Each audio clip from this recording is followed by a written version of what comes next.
Good to see you, everyone. My name is Robbie Howell, and it is time for another actual play. A very special Halloween-themed actual play. In addition to the focus words given, I have an additional fourth focus word of Halloween, because 'tis the season, and it's a tradition in Enclave at this point to do Halloween-flavored missions around October time. So let's hear from our fantastic players. All of them have appeared on this channel before, and I'm sure they're all going to have a lot of cool stuff to share with us today. So, fire away. Tell us about yourself, very briefly, beginning with Mary. Right. Hi, my name is Mary May. I've been playing Enclave for a little over a year now, I want to say. I don't remember it correctly. But I'm really excited to play today because I scream a lot during the horror games, and that's the appropriate vibe for today. And next. Um, are we doing characters as well? Or No, just yourself first. Then we'll. Oh, okay. Hi. I'm Ray, and I've been playing Enclave since before the game officially came out, and been playing it since in undergrad. Robbie suggested, "Hey, I know you like Lifetime, but here, please try this other thing. I promise it's as good." And it was much better. And lastly. And I am Lethal. I've been playing Enclave since very nearly its inception many years ago. I've been through many iterations of the first version of the game and have been very excited about the official release of Enclave, and that's where we are. Perfecto. And now, in the same order, a bit about your characters, starting with Mary. Yeah, so I'm playing Siri again, big surprise. She is the illusionist class. I've played her a lot. She's loosely based on the Wizard of Oz. So she ruled a kingdom by accident, just out of a coincidence, and kind of ran with it. Then got found out, got kicked out, and has felt guilty about that, and so is trying to be a better person because of that. I'm trying to think if there's anything a little special. She's level 3, so there's a couple like different features that I have for her abilities. She constantly wears pink, like all pink. She has blonde curly hair. I didn't ever specify a height for her, so whatever height you feel is best, you can imagine her like that. Lovely. Next up. So I am playing Hippolyta, which, based on the mythological Hippolyta, she is a Thane, but she's a archer Thane, and she is the heir to the Kingdom of the Amazons, or Queendom, I suppose, and she has joined the Enclave because prior to assuming her eventual role as queen, she wants to see the outside world and learn all sorts of things about, things that are not in the where she grew up, such as this strange creature that she met once, although she was told that it was a robot, so maybe it doesn't count, called Man. So yeah, she's very, very interested in seeing what the world has to offer. And lastly. I am playing Morgan Graves, a teenage boy from a portion of the world where magic is so muted as to be almost non-existent. Most people don't believe in it, but Morgan has always been able to see ghosts. As such, he is low-key obsessed with all kinds of supernatural phenomena, whether that be ghosts, cryptids, aliens, what have you. He continued to seek out the supernatural in his homeworld, which caught the attention of the Enclave, and he accepted their invitation with gusto. Of note, Morgan is a class not available in the book. Can you give us a little bit of detail about that?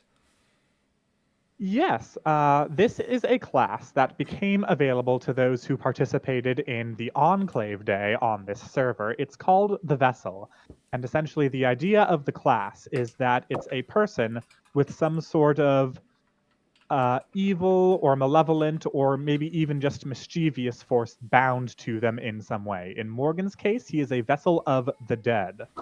So basically, there are a certain number of ghosts which are bound to his soul and follow him around, but also he can act as a vessel to other ghosts he may encounter along the way.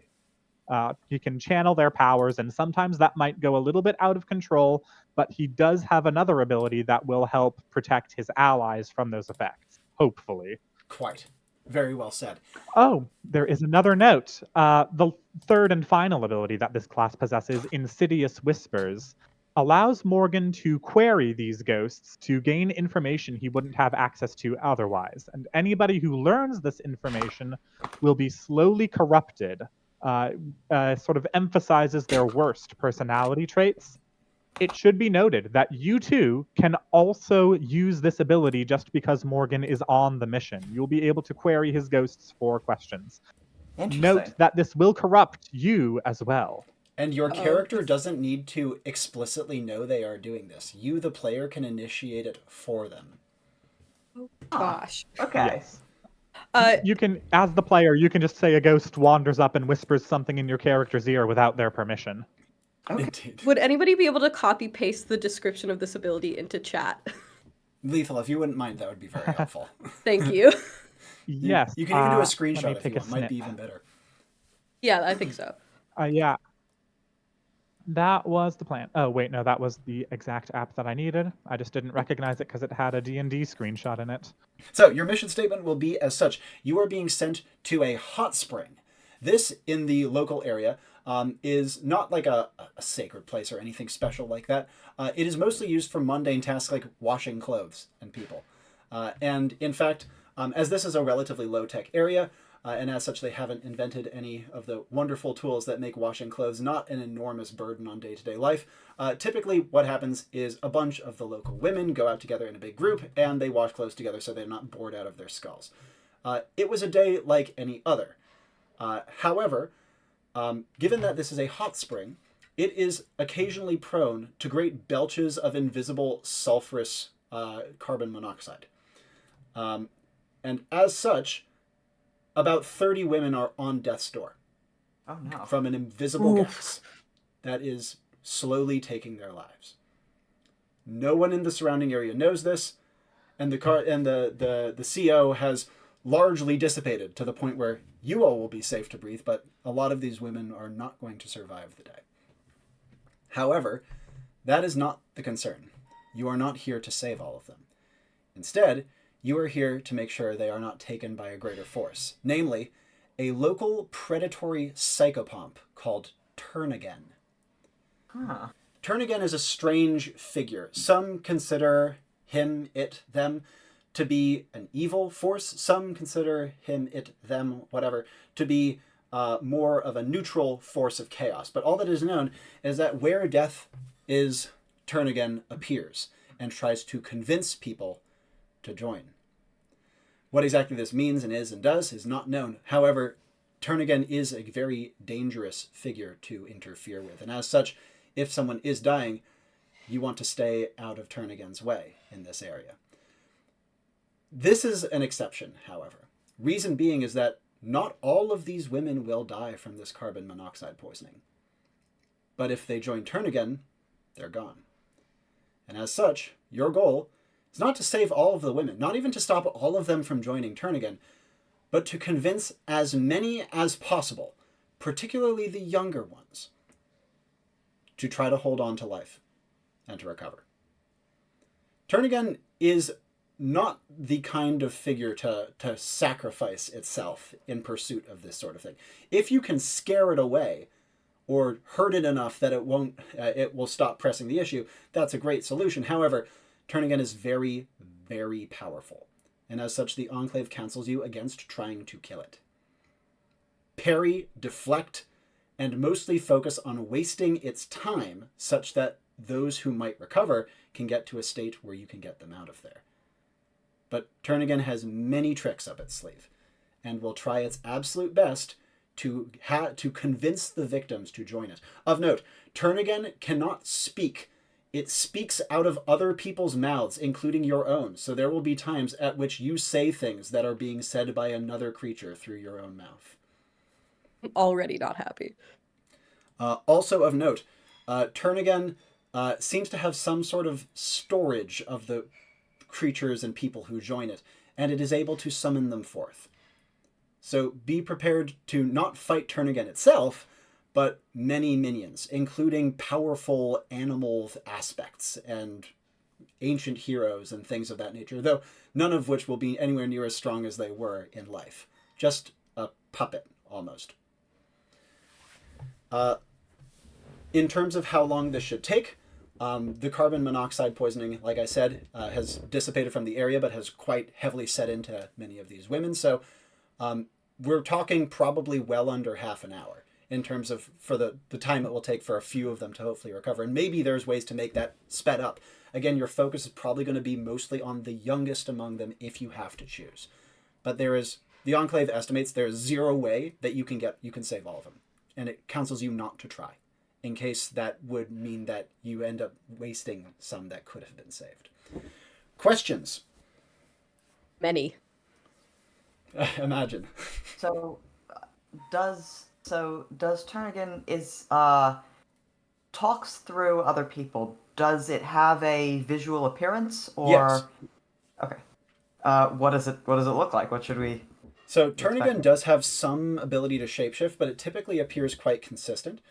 It appears typically to be an extremely well-dressed individual in a long cloak and a broad hat with a veil.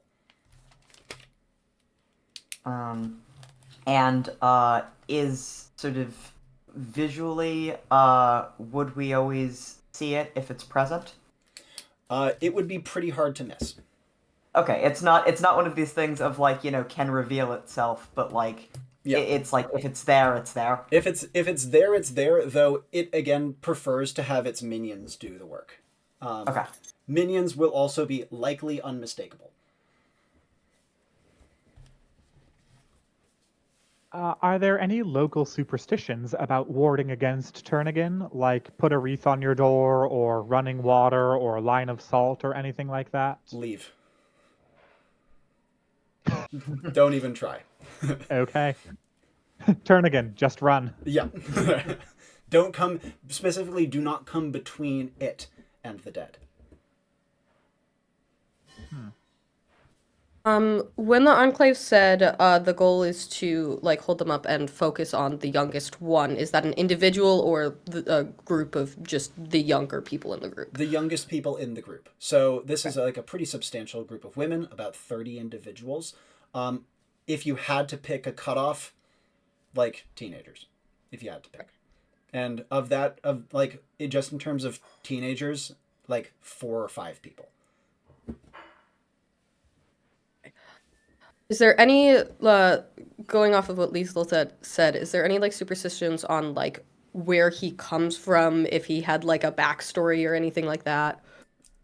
People don't. There are many theories and many tales, and probably all of them are crap. The best explanation anyone has is that it's a much more ancient force that has garbed itself newly for the times.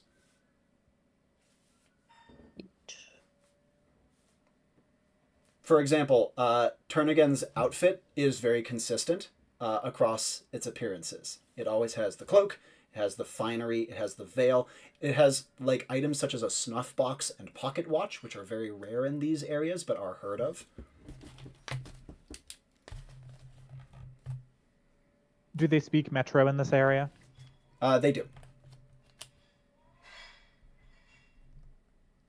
Other questions? Are the local women humanoids? Yep. I would not be so cruel as to throw you in. Well, actually, that's not true. I would be so cruel, but are the local women? So you said that they're on death's door. In terms of convincing them to cling to life, are they like is this a situation where we might be interacting with like their spirit, or is this like they might hear us if we speak, but they're not conscious? It's a fantastic question. Or... the best answer I can give for now is possibly either, maybe even both. Especially as they start to recover, they will probably become more lucid, even if very weak. But Turnagain's presence as a psychopomp is likely to bring forth something more metaphysical in a more literal sense. Mary? Two. So first is he is very powerful. He can summon people that have joined him. Are there any other known abilities that he has? People have attributed a lot of different powers to him over the years, but it's not really clear how much of this is crap and not. For example, people say that he can puppet corpses, people saying that he can change the weather, people saying that he can make hands appear from the ground. It's not clear how much of this is discrete, unique powers and how much of it is either just hallucination, misattribution, or his summoning abilities being routed through unusual means. Okay. Second question is, we're going in to convince people not to join him. Has there ever been an instance in which that has worked, in which Yes. somebody has refused him? That has worked before. What is that? What's that story? What's going on there? The most famous one is a woman nearly dying in childbirth and her fiancé convincing her. So it was a very close personal connection during a very intense time. And did she leave, like, the saying is to leave if he comes, so he stayed. Yes, he stayed. Okay. And it's a very famous story in these parts. She lived a long life, but was able to recount, both of them were able to recount very precisely what happened to them, though unfortunately this happened a little while ago and stories get warped over time. So that information is not going to be perfectly available to you. In that case, I say we move on to assembly. All right. Your characters brought together in Enclave HQ. Once again, you know everything we have just discussed in character, and you have some idea of each other's natures and capacities. The Enclave would have briefed you lightly on it. Rather than you appearing one at a time, you would all be brought together simultaneously in Enclave HQ. Each one brought in by a different attendant and brought to face each other in the beautifully decorated, perfectly furnished meeting room, always only colored in shades of gray. Take it away. If you need a prompt, we can start with Hippolyta. I'm immediately going to. I assume that sort of. So, what's Morgan wearing in terms of general outfit? Yes. Morgan will be wearing some slightly torn jeans. Whether or not they are intentionally or naturally torn is unclear, but he's going to be wearing a t-shirt with a picture of a UFO, and it says, you know how that famous "I want to believe" poster? This one says that, but it has the B taken off, so it's just "I want to leave." He's wearing a high school varsity sports team jacket that is like at least 3 sizes too big for him, and he's wearing a backpack that's all decked out in various pins and buttons, one of which is his Enclave badge.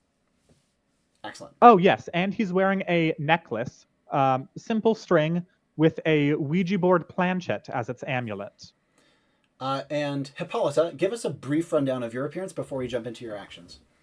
Oh, so Hippolyta's basically sort of dressed as sort of a stereotypical Amazon. She's got like, you know, like the Greek sandals, but she's got like some like she's you know, she has her girdle, the which is sort of the Hippolyta's girdle. It's not magical or anything. It's very expensive and it's a family heirloom.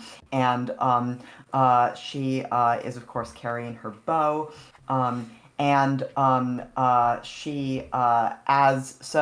She is an archer and did the sort of the Amazon breast thing. So that's a bit noticeable about her, is that she only has one breast. And so she's gonna, I think, walk up to this I guess sort of ambidextrous archer and say hello, because sort of, you know, it's always great to meet another archer. And she's going to wander over and sort of extend a hand and say, "Hi, I'm Hippolyta, and where are you from? I see you're an archer as well." Hi, I'm Morgan. He's going to take your hand, and he has a very weak handshake. He's also pretty small dude. I'm not an archer. I'm from Rosewater. I've never been to Rosewater. I am from the land of the Amazons. It's very nice to meet you, Morgan. It's a lovely name. Oh, that I guess explains the breast. Not that I was staring. Oh, I yes. was. I get a lot of I get a lot of questions. The to just get the stuff out of the way that usually.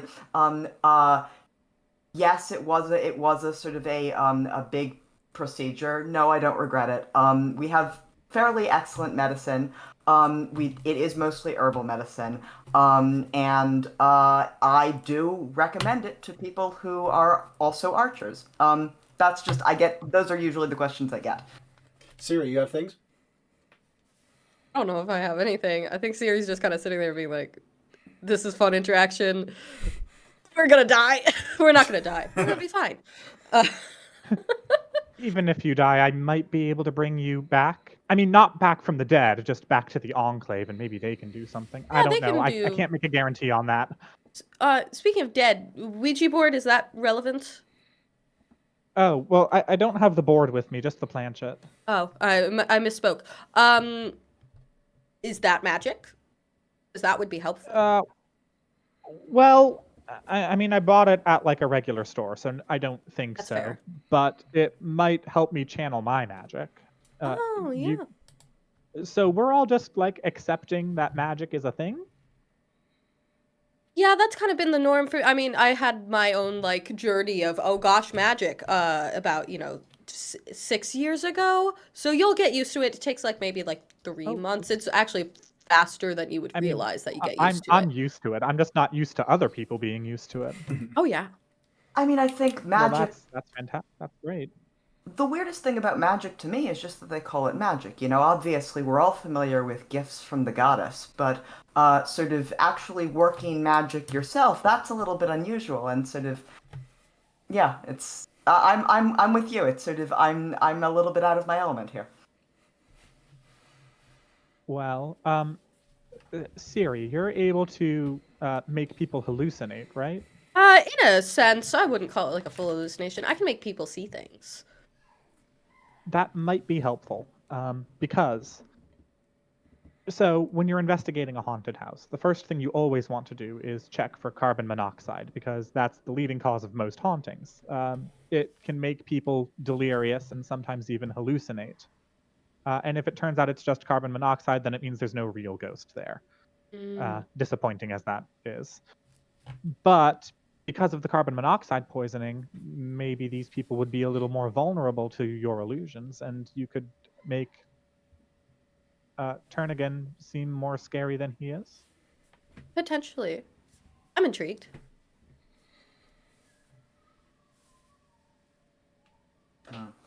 Other than that, I'm not really sure what we could do. I mean, the best thing I got guess is making a placebo pill. Giving it to everybody, convince them they're going to live, and then maybe maybe they will be less convinced to join somebody. Oh, it didn't occur to me As that my we were dad going likes to to say, be. the placebo is worth its weight in sugar. It didn't occur to me that we were going to be approaching this from a perspective of trickery. I figured we would just speak to the women in question and remind them of the importance of sort of living and carrying on the fight. If you guys have other ideas, I'm open, but sort of I guess I just had sort of a different understanding of what this sort of thing might entail. Well, we could try that, but it might be a tougher sell than you expect. I mean, it's never an easy sell to convince someone to tread a difficult path, but the it seems to me that if it's important for these women to earnestly resist death, that I just if you have sort of means of tricking them effectively, then like I said, I'm game, but I would wonder about the effectiveness of that, right? If it needs to be something that they really truly approach wholeheartedly. Well, maybe we could combine it. We could figure out what they actually care about and then make it look more important in the moment. I'm absolutely game to try that. I assume we'll need to see what the situation is like when we arrive. As Hippolyta says this, the door swings open and an Enclave attendant stands there. Morgan, you had a final thing? Attendant, where in this sort of hot spring setup are the women currently? Are they still like passed out in the waters, or were they brought to a medical area? And the attendant would gesture over towards like a PowerPoint presentation screen in one part of the area, and you would see like almost a drone shot showing that all of the women are immediately in and around the water of the hot springs. There is no one else in sight. Okay, thank you.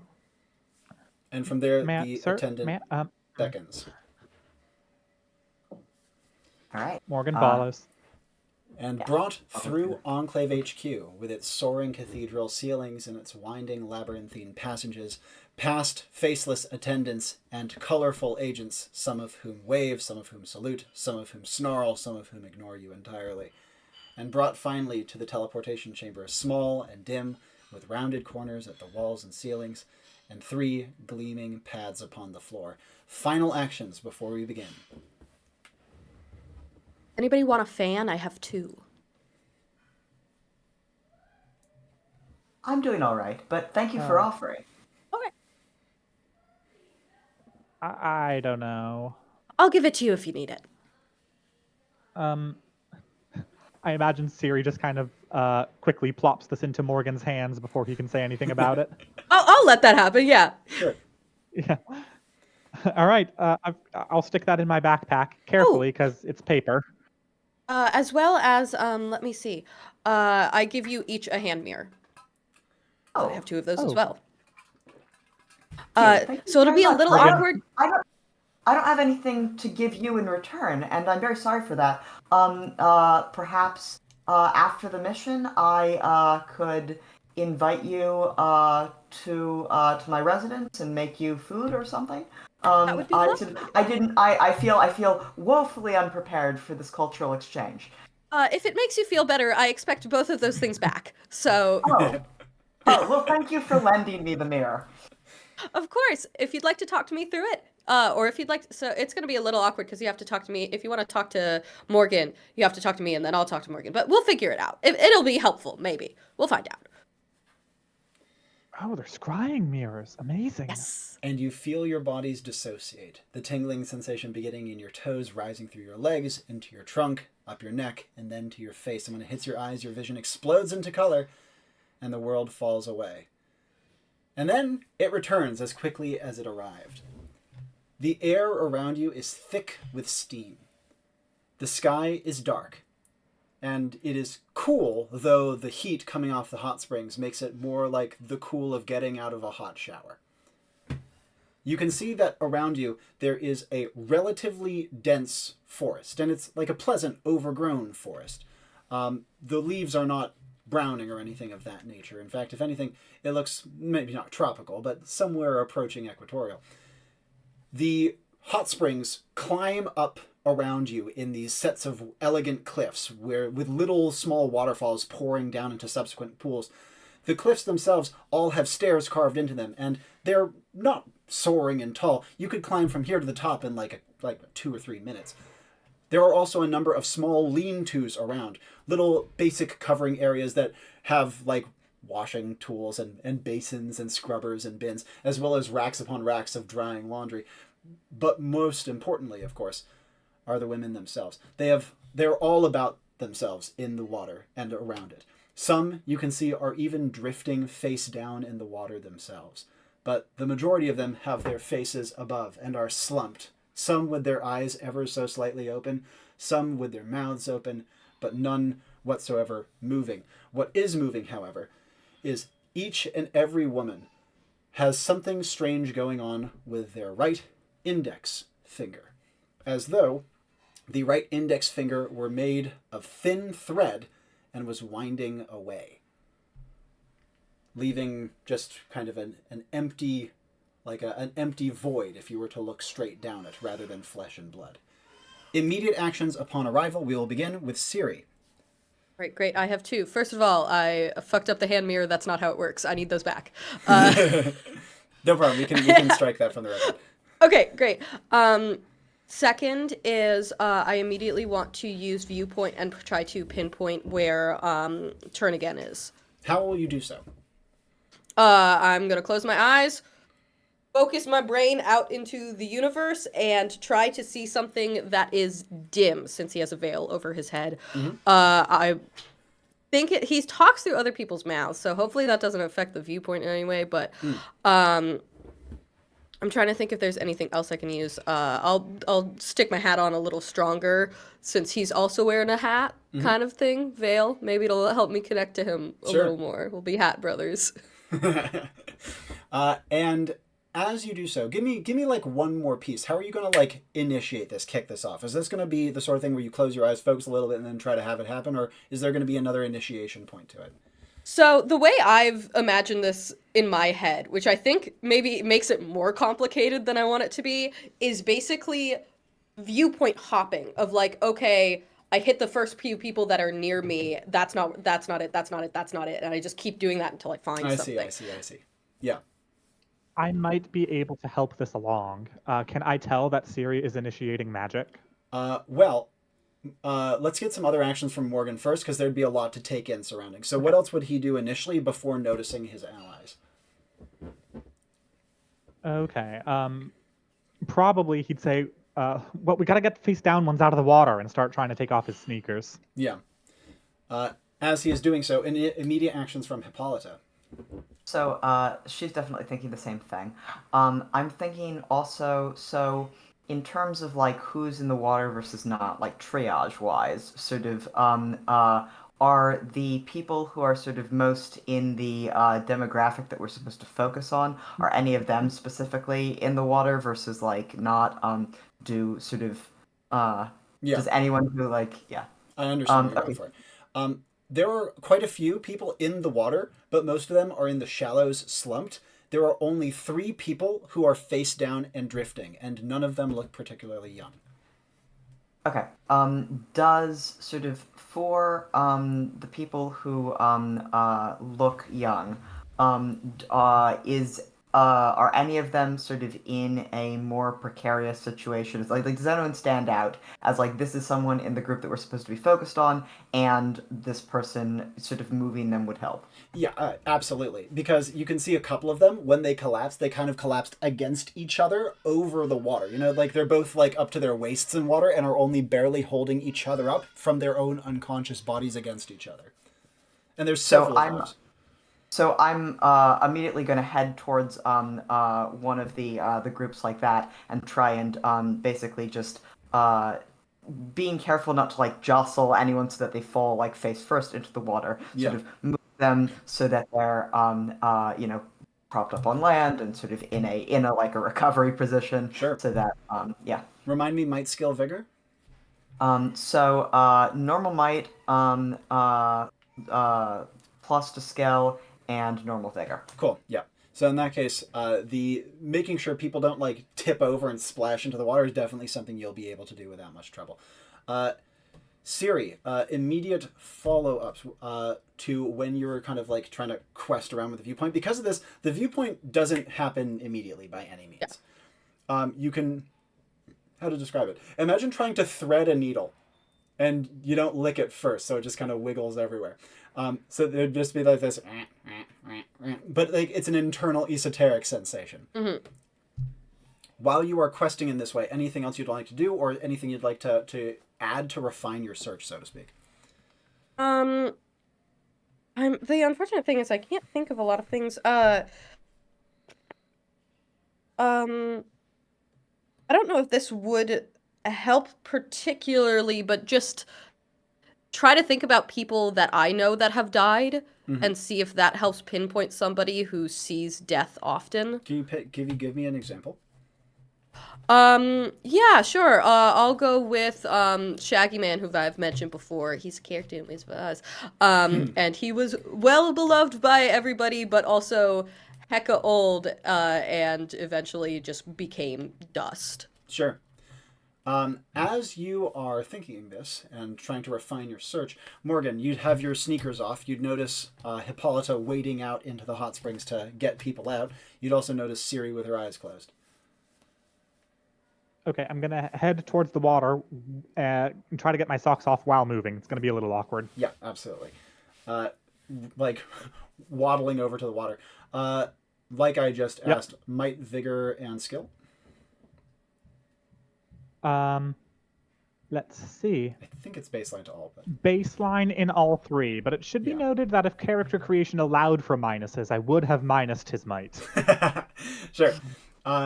As you get over to the water and splash your way in with one sock like almost off and the other completely off, more than Hippolyta, Morgan would be immediately struck by the springs themselves. It does feel like plunging your foot into like a steaming bath. And immediately upon entering, you can see that not only are many of the women who are inside, their skin is like red from like long time exposure to heat, and most of them have very wrinkled fingers from like long time exposure to the water. Once in, what would Morgan do? What about the unraveling fingers? Are those wrinkled? Checking over to them, no. The wrinkling vanishes as the finger unravels. And the unraveling actually happens before your eyes, slowly but surely. Can't care about that right now. Or can I? No, I can't. What are you going to try to do in the water? You can stand comfortably. I want to flip over the... I want to flip over the ladies who are face down and then start floating one over to the sort of edge of the water. Yep, absolutely. And as you do so, the first one that you flip over, it's considerably harder than expected. And initially it looks like a lot of her hair is in her face, until you realize that her face is unraveling into dozens upon dozens of tiny little threads that flit away up into the air.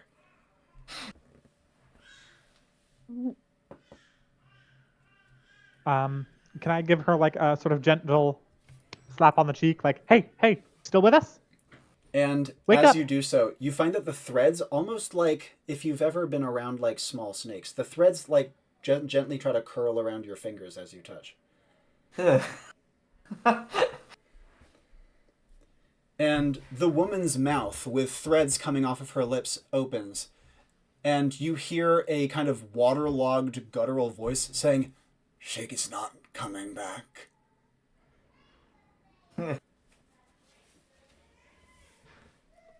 Did she say shape is not coming back? She's not coming back.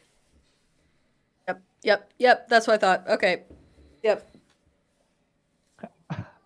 Cool. Morgan's gonna get goosebumps and maybe look a little inappropriately excited by that and say, maybe let her speak for herself on that matter. And as you do so, the woman's mouth moves again, and the threads wisp off a little faster, like the spool letting thread loose quicker. As she, I use air quotes, says, "Air can no longer enter her lungs. Her muscles can no longer contract. She's gone. Gone to me. Do you wish to come too? I can help." Eventually, not today. There's a split second where I thought this was just all gonna end immediately. I'm still gonna start dragging this body over to the shore, and then As you he's gonna do so, say, by "I the can way, help." Dragging, and then slow down. It's like, could you help me find someone? As you are dragging, you hear the woman's voice again say gutturally and waterlogged, "Procrastination is the imprudence from which all other imprudences stem. There is no day like Where the I'm from, they present." say it's pride. And after another moment, "I would disagree that pride is imprudence." I would as well. As you bring her over to the side, by the way, you can actually see water That's not dribbling out of her mouth. I'm going right before dragging her up to the shore, I'm going to say, that wasn't a yes. So I'm going to assume the answer to my question was no. Do either of you two know CPR? Siri definitely doesn't. Who is CPR? Great. Neither do I. Now, We could pretend like we I'm do. gonna Hippolyta has managed to, like, ungum the people who were at greatest risk. What would she like to do from here before I jump back to Siri? Okay. I assume for the people who are at risk, how are they looking? Are they, first of all, are they breathing? Now, Hippolyta's sensory stat. Remind me. It's baseline. Cool. Spirit? Her spirit is a plus to spirit. Cool. So in that case, getting, like, as close as she can to people, due to her baseline spirit and the Robbie. kind of... oh, yeah? Can I pitch something? Yeah, fine. I'm going to pitch that sort of this is so Hippolyta, having trained to be both a warrior and a queen since she was very small. One of the things that you'd need to know on a battlefield is just basic triage. Is someone alive? Are they dead? And sort of, what to know, first of all, if you need to double tap for an enemy, but also to know sort of if an ally, if you can pull them out of danger, or if sort of they're too far gone. And so she is very good at sort of she's drilled so many times it comes completely naturally to her to just sort of quickly go through and check to see if there's a pulse, check to see sort of back of the hand to sort of to the nose, and if there's nothing, just move on to the next one, and if there's something, just assume that they're alive from that. She's not trying to like get a sense of like how are they like doing like medically sort of like are they dead, are they alive? And you do have a plus to skill. So in that case, here's what I'm going to do. Hippolyta has probably not dealt with wounds like this before. And as such, she can start to sort people into probably dead and probably not. Right? Because there's going to be a few that would have a very weak pulse or a very faint hint of breath coming from them, and others that she can't detect any. But it's not as clear as with other injuries that she has, and injured people that she has dealt with before. So we're going to go with probably dead and probably not, as she is starting to sort through. Does that sound reasonable? Yeah, and she's just quickly going to, for people who are probably not, she's going to, set them sort of there. I guess she's already sort of pulled them into sort of where they're like lying on the bank and not sort of out of harm's way. So she's going to I'm going to do a sort of I'm going to try and energy work a bit on two arms. I would like to so previously, if sort of if there's been a battle and sort of like in the aftermath, you're going through and seeing who needs assistance, who needs treatment. It would be not uncommon to sort of to mark those who have sort of been like checked out. This one unfortunately has fallen, and just with sort of a piece of cloth or a tag or whatever. And so she's going to basically do a make a brief sort of announcement to her to colleagues. She's going to turn to Morgan and Siri and say, I know that it's difficult to prioritize when sort of the natural instinct is for us to save everyone, but if we're going to save the people who are still alive, we need to make sure that we focus on the people who are still alive and who still have a chance. And with that, she's going to conjure little sort of just like tags, little strips of cloth, marking the people who are sort of in our priority category and also who are still in the probably alive, who sort of, it seems like they have a, just so that they're immediately obvious to her coworkers. Tight bit of energy work. And also probably the cheapest two arms I have ever heard. So totally feasible. As she says this and begins to mark with these little strips, Siri, especially after you heard the woman burblingly speak, your questing little probe of viewpoint locked onto something. Okay. And your eyes perceive a strange version of the world. A version of the world in which everything looks like needlepoint. And a version of the world in which it's looking at you from... you're looking at yourself from above and behind. Okay, so kind of like what maybe it would look like to look through a bug's eyes, because there's a bunch of different eyes. You could see it that way, except it's not 100 different versions. It's more like Okay. it's more like a version of the world that some very talented blender artist managed to make look like Coraline. Okay. And needlepoint being needlepoint stitching, like a bunch of the Yeah, yeah. X's. Okay. Great. Cool. Okay. He's everywhere. Great. Drop viewpoint. We're done with that. All right, guys. Get in, He's get out, no everywhere one the and wiser. here at once, which we already knew because that lady talked. Cool. Have at this point, Hippolyta, would you have finished doing your sorting thing? Not yet. Hippolyta is like midway through the process. Okay. But that lady might still be speaking, or We're have about just to- finished speaking. Yeah, she just finished speaking. Okay. Could I go interact with her, or are you saving that for? No, go for it. You can head over to Okay. where Morgan is dragging her out onto the shore. Great. Okay. Halfway is fine. Yeah. Yeah.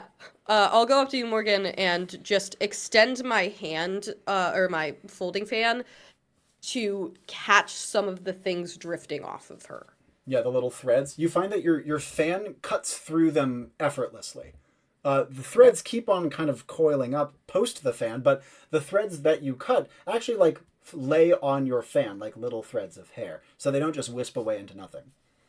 Great. I want to kind of. As she's enacting this magic, Morgan's going to tell a story. He's going to say, I once read a theory that life force is like threads that connects your soul to your body.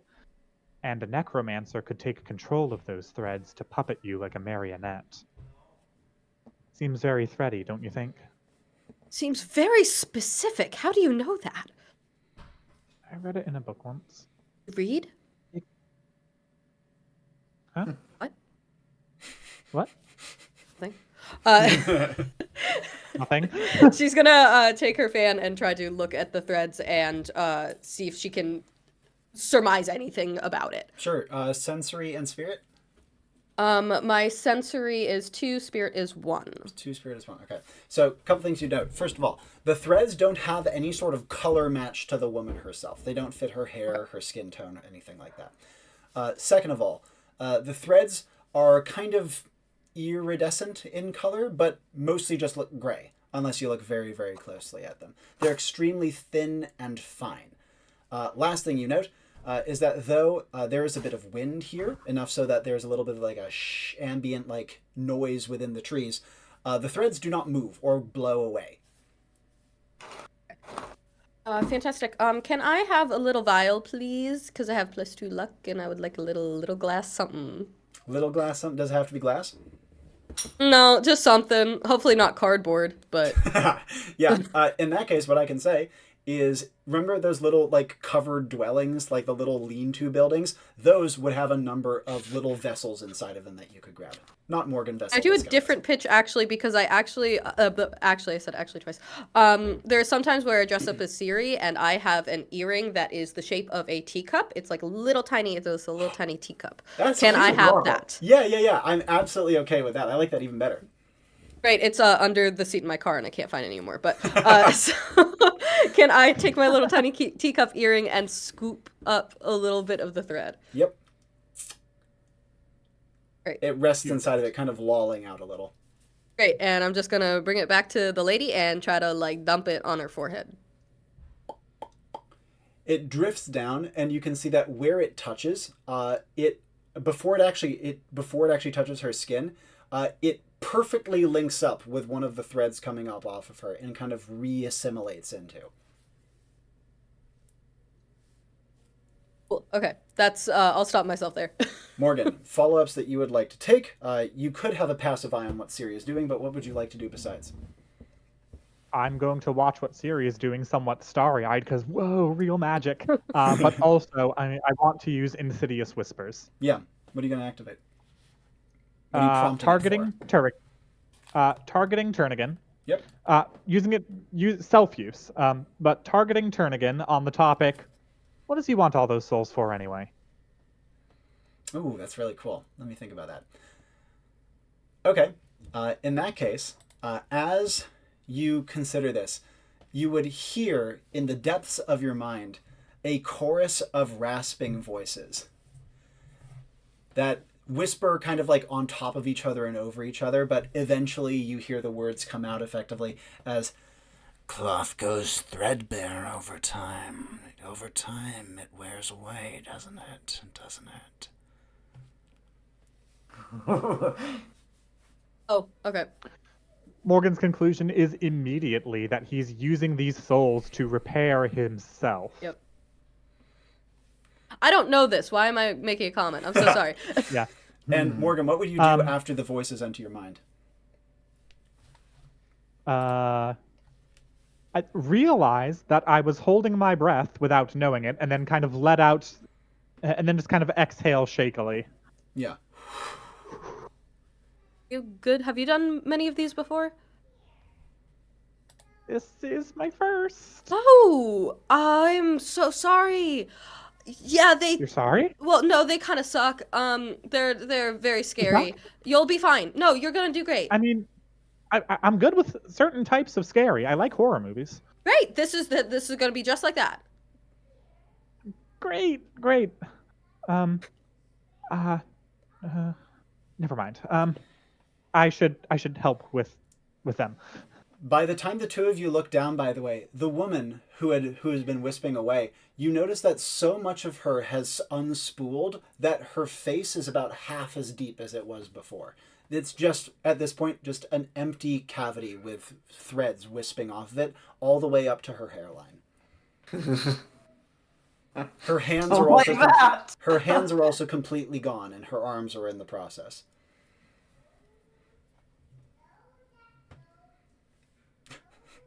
Cool. Oh my god. Cool.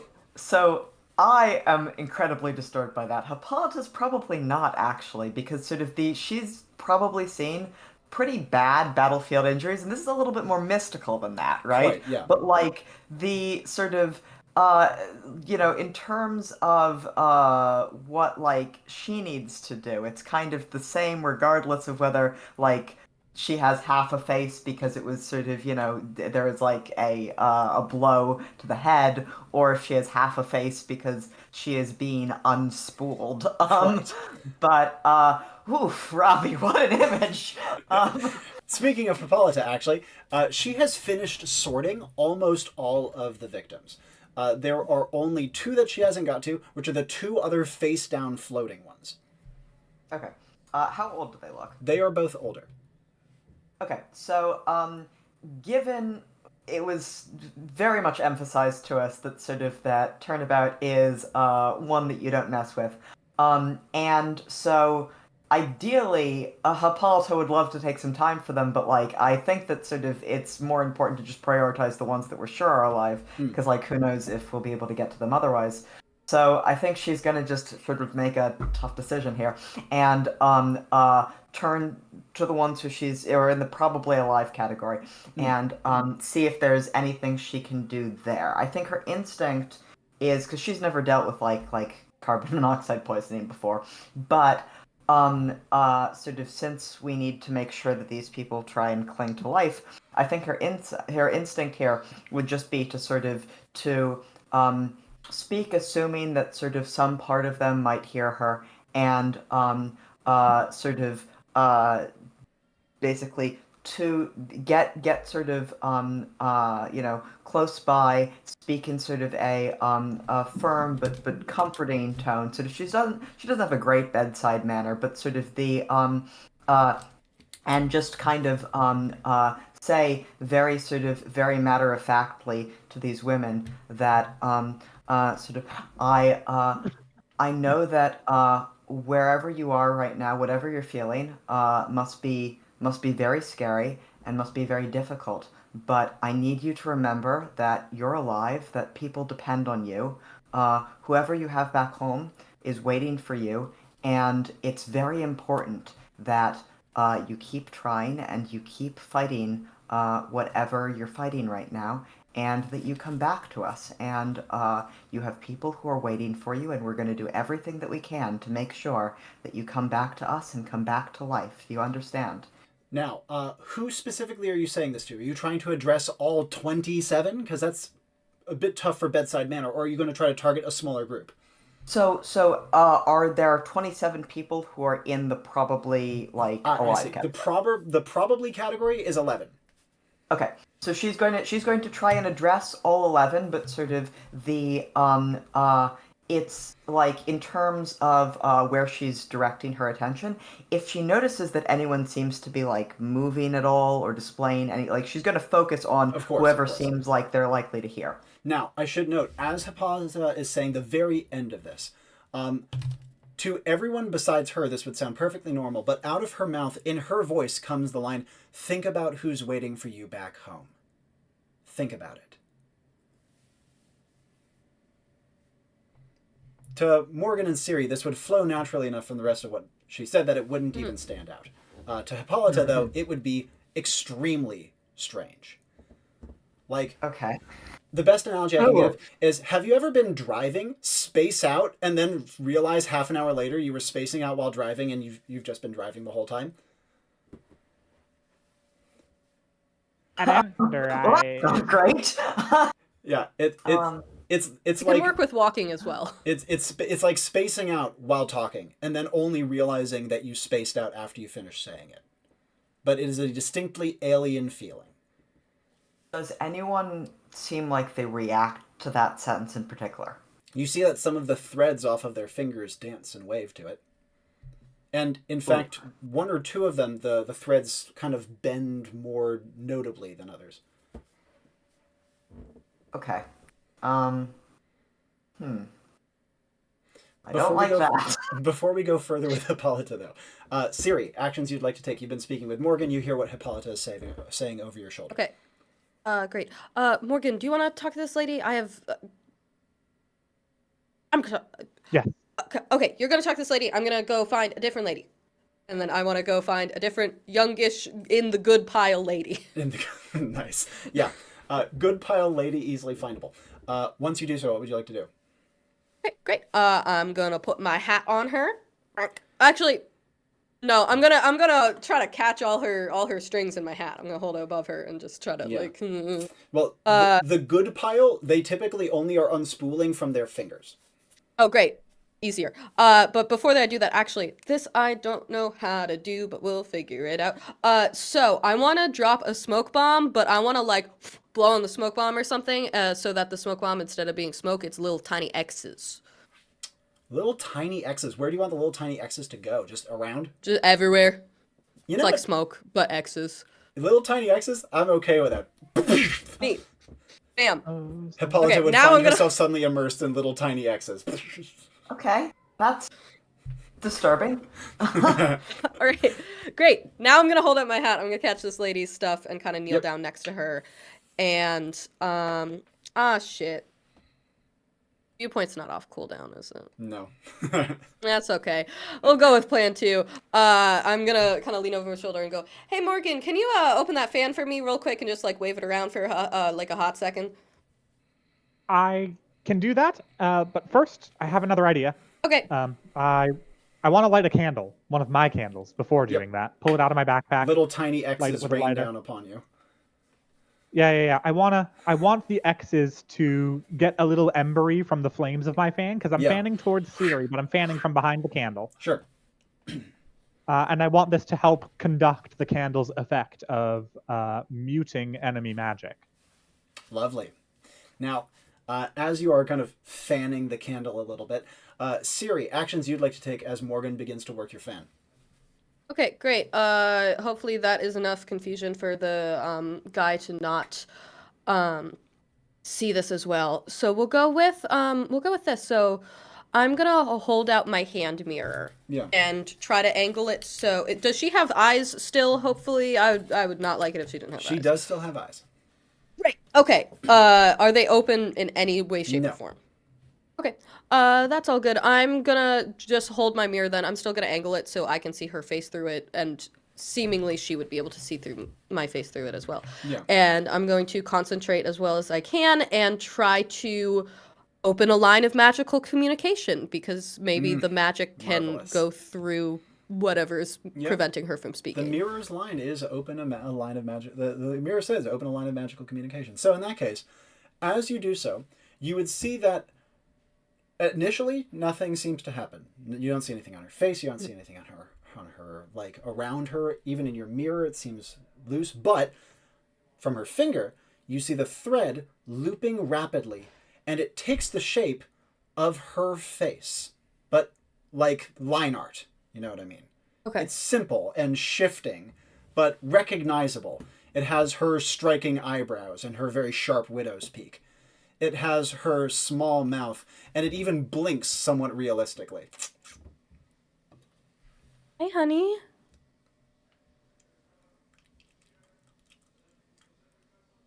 Here, give me a second. Let me see if I can, I'm gonna close my eyes and let me think.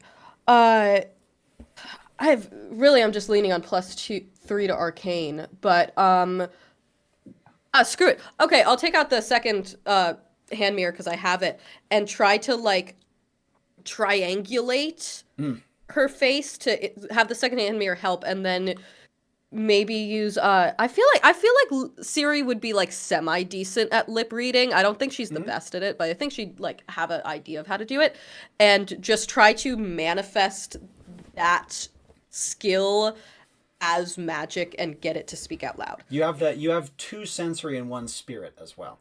And so Yes. because of that, what you would see is when she next speaks, the words would come as like string cursive writing that would whip out from her mouth for a moment before whipping back. Okay.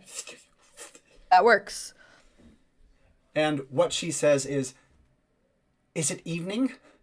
Is it evening yet? If so, that is a terrible thing. I think it's nighttime, but there's a couple other things that are going on, okay? But we have duties to attend to. What sort of duties? The households must be returned to.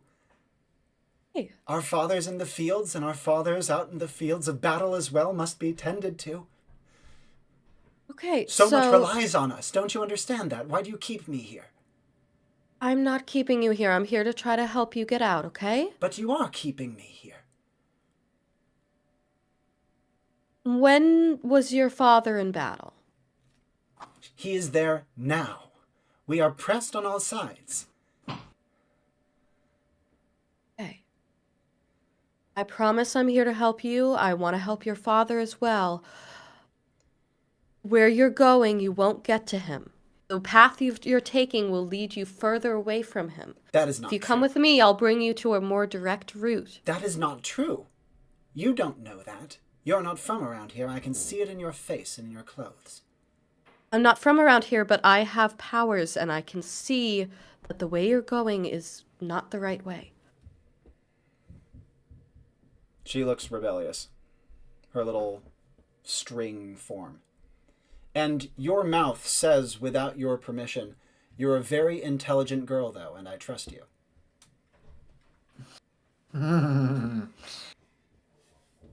I think I drop every magic that I have going. Yeah. To like completely end it. Yeah. And you can see that her little thread unravels into just a single long strand. I was still catching it in my hat. You don't have the hands for that. Oh, shoot. Yeah, I was holding 2 hand mirrors, huh? Okay, You can, guys, like, he's speaking rebundle through it our if you mouths. want. He's speaking through our mouths now because he just said something out of my mouth, and it's not helpful. Morgan, actions you'd like to take during... Oh, pardon, Hippolyta, before you say that. Morgan, while Siri is conducting this exchange, you hear her, like, softly speaking, but unless you go over to look, you wouldn't hear the girl's response because they are written. What would you like to be doing? She left me with the woman I dragged to the shore. I want to try to speak to her, and I want to try to use insidious whispers to convince her to stay. How would you like to do so? I'm going to reveal to her the secret that I learned earlier, and I'm going to do it in a way that I'm hoping will emphasize her cowardice and her ambition.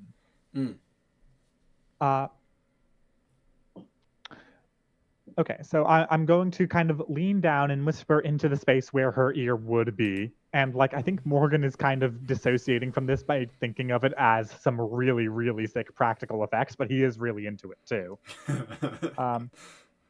But he's going to say, you think you're getting out of this, but you're not. He will use your soul to mend his clothes and his body. you're not going to get an afterlife.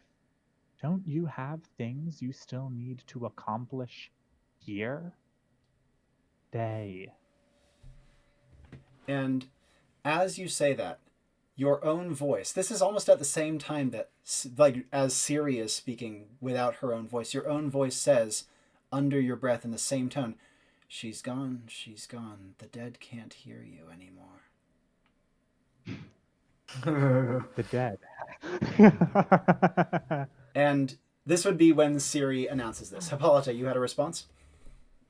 I think one of these girls, I think Turnabout might have spoken through me as well, and I think one of these girls might have something at home that's bad, but I don't know which one. Do either of you have any way that we could figure that out?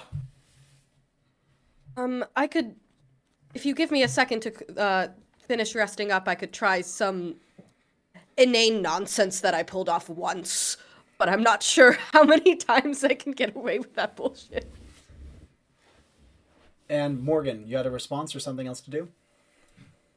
Well, yes, first of all, Morgan is going to reply to himself, the dead have always heard me. But also, Turnagain fell for my trap. He now knows that I know what he's using these spirits for, so his qualities are going to be he's going to be corrupted as well. He has been corrupted by the insidious whispers, yes. Yes. What I'm hoping to get out of this is that he seems to be trying to repair himself, and that seems like a very desperate sort of, I don't want to say balancing act, but a very desperate resource management act. And I want to emphasize his desperation to the point that he'll make bolder moves that will be mistakes. Well, as you are whispering this to yourself, with this running through your head, do you have any responses to what Hippolyta and Siri are saying? No. In that case, Hippolyta, do you have any follow-ups to what Siri has just said? What can I do to help? I'm honestly not sure.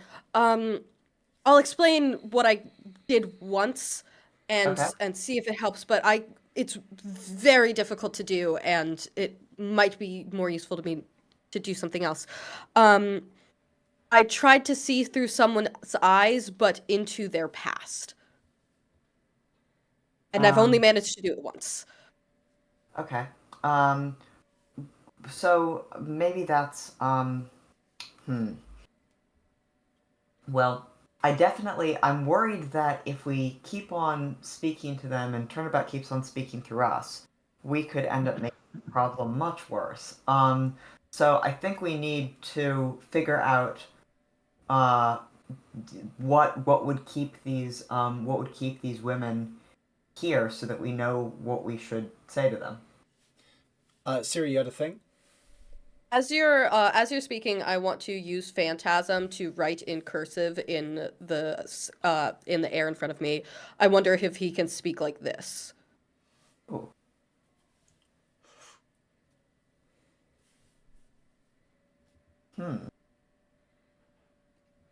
Morgan would have noticed this as well. Do Hippolyta or Morgan have immediate reactions or responses to this? Well, unfortunately, I don't think I can speak like that, and I'm not sure, do you think that they can hear like that? She spoke to me like that. So I don't know if she could hear like that, but I could try it. She was not, I don't really know how to talk to her. She was not having me, I'll tell you that. Maybe somebody else we could try? I guess, so who among the women started unraveling faster when Turnabout took over my voice? So you noticed that when Turnagain took over your voice, all of them... Sorry, Turnagain, not Turnabout. No problem. All of them reacted to some degree. The ones who reacted most, on average, were in your probably not pile. Okay. So, I guess let's go to the probably pile and just pick someone who seems to be doing unraveling more slowly. Sure, that's absolutely doable. You've been around long enough that you can pick out quite quickly who is doing what or another. And so, all right, let's try and speak to this one. Certainly. Are you going to beckon Siri over or do so yourself? Beck and Siri over. Let's try and speak to this one. Sure. And Siri, what would you like to do? If I may use Phantasm again, the last one was teeny tiny. Please, Yep, please, please. that's fine. Great. Okay. I'll hand some of my mirrors over to Hippolyta to try to help me so that I can gauge their response by doing that triangulate thing again. Are you going to like I'm not verbally sure. position her to like set it Yeah, up? here, can you just kneel down here, hold right. this so that you can kind of see her face, she can see yours. I'll do the same with this one here.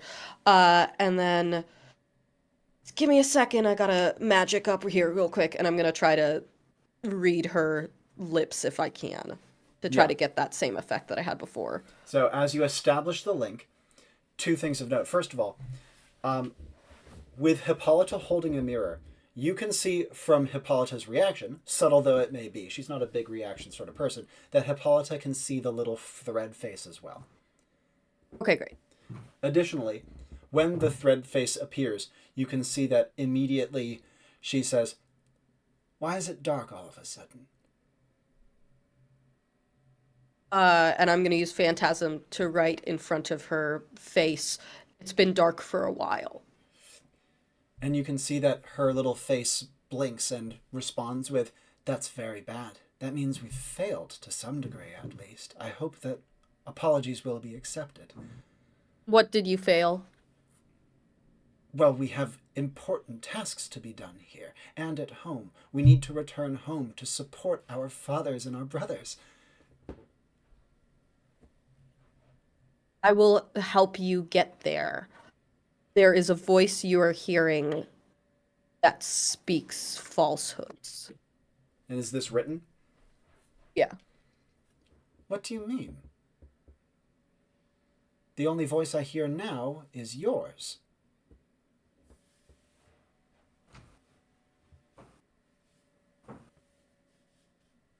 God, I turn to Hippolyta. Little widening of the eyes. We should be honest with them. We should tell them about that Ternigan is here.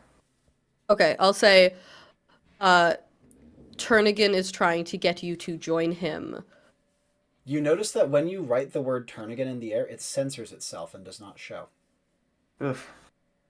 Do I notice this Can as well? Let's catch up, Morgan, to this point. While your two female companions were setting this little scheme up, what would Morgan like to be doing? I think I want to kind of catch up to their group of probably still alives and start setting up the rest of my candles in a rough circle around them. Yep. The little X's that for a little time like blew around the air have started to settle and fade away, meaning that quite quickly you're exposed once again to the stars up above, which were briefly largely obstructed. But at this point you can also fully see what your two fellow agents are setting up. You cannot see the text that the woman's little thread face is saying, but you can see the text that Siri is producing, and you do see Turnigan's name censored when it appears. Hold that up. Give me a sec. I want to come up and do a manifestation. I'd like to hold the lens of the Ouija planchette in front of the thread face, so that looking through it, she can see through the censorship. Arcane stat? 1+. You would. Are there still any If I X's can't- floating in the air? If I there are can't do no it with more 1+, X's floating then in I the have. air. If I can't do it with 1+, then I have more paired action to add. How are you going to do this without being able to see the thread face? I can't see the thread face. You cannot see the thread face. thought You I- are not holding a mirror. Oh, okay. The thread face is in the mirror. Yep. Hippolyta and Siri can see her and can see her little text speech. But all Morgan would see is Siri looking intently at her mirror and creating text in midair. These are the probably alive people, so their faces are still mostly intact, right? Yes, their faces are all intact. It's just their hands. Then I'll hold it in front of the space on her eye and kind of pull the eyelid back. I'm okay with that. And as you do so, the two of you, Siri and Hippolyta, would see the little angry, like kind of not angry, indignant face suddenly kind of like stop, like the words are halfway out of her mouth and then retract. And then her eyes grow wide and her mouth opens up in a face of horror. And then the little string, her little string face, like collapses in on itself. Hmm. And Okay. Morgan, with his hand on her face, feels her head twitch. Hey, that's it. Come on. Oh. Well, I think Morgan's gonna catch himself, but then keep talking anyway, trying to be encouraging because that sensation was weird. Siri and Hippolyta, And actions from you as Morgan starts talking to the woman whose face and he is now cradling. maybe if I serve up my voice on a platter, he'll be like, "Oh, this is too good to be true," and not think about it carefully enough. Is she doing better? I felt her move. That's excellent. I I want to speak to her, but I'm worried that whatever I say will be corrupted. I'll write it out. Give me a second. I want to rip up one of my fans into a little piece and roll it up into a ball and shove it in her ears. Oh, what are you doing? That thing was literally magical. I know. I'll get another. You get replacements when you get back if you're not dead. Okay. Okay. And And- can As the little pieces, I saw Hippolyta's little look of some consternation. But as Siri is doing so, and Morgan was whispering, like, amidst his... after he does this, like, interjection at Siri's tearing up her fan, will he go back to speaking to the woman? Yes. What will he say now? He sees Siri tucking little wads into her ears. I'll translate until I run out of magic, and then I'll have to find a piece of paper.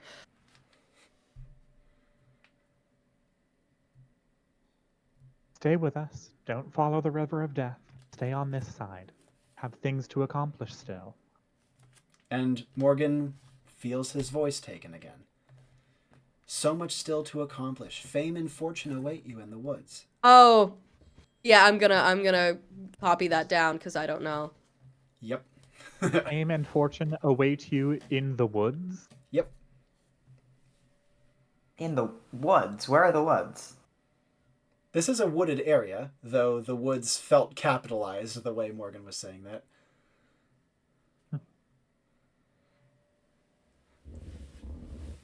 Morgan, the woods is are lovely, dark, and deep, but you have promises to keep. Hippolyta, you were saying something? Morgan, what's in the woods? I don't know why. Well, no, I know why I said that. Oh, don't write that. Don't write that down. Siri, don't I already write that wrote down. it. Okay. Oh. Here, guys. Crazy idea. This is gonna sound weird. Oh, real quick, Shoot. as Siri says crazy idea, you all hear the distant howling of a wolf. Now, why did you describe that? That feels very Lord pointed. Dracula? Crazy. Yeah. So this is gonna sound stupid, but maybe we should all do dumb voices. Another howl, this one much louder. Voices. Okay. If he can speak through a so- mouth, maybe he can't say the same thing, and then at least we'll be able to know that only we're talking if we sound stupid. And then you hear a snarl from between the trees. Okay, so Hippolyta. Yeah, is turn going- around at this point. Hippolyta is going to just sort of take that at face value as best as possible, and she is going to start singing very badly. Okay, let's do odd voices. Is this helping? Is this what you were talking about? I guess I don't think I thought through it very much, but I don't sing. you don't have to sing. I was gonna do an accent. I think Siri's really bad at accents because I am.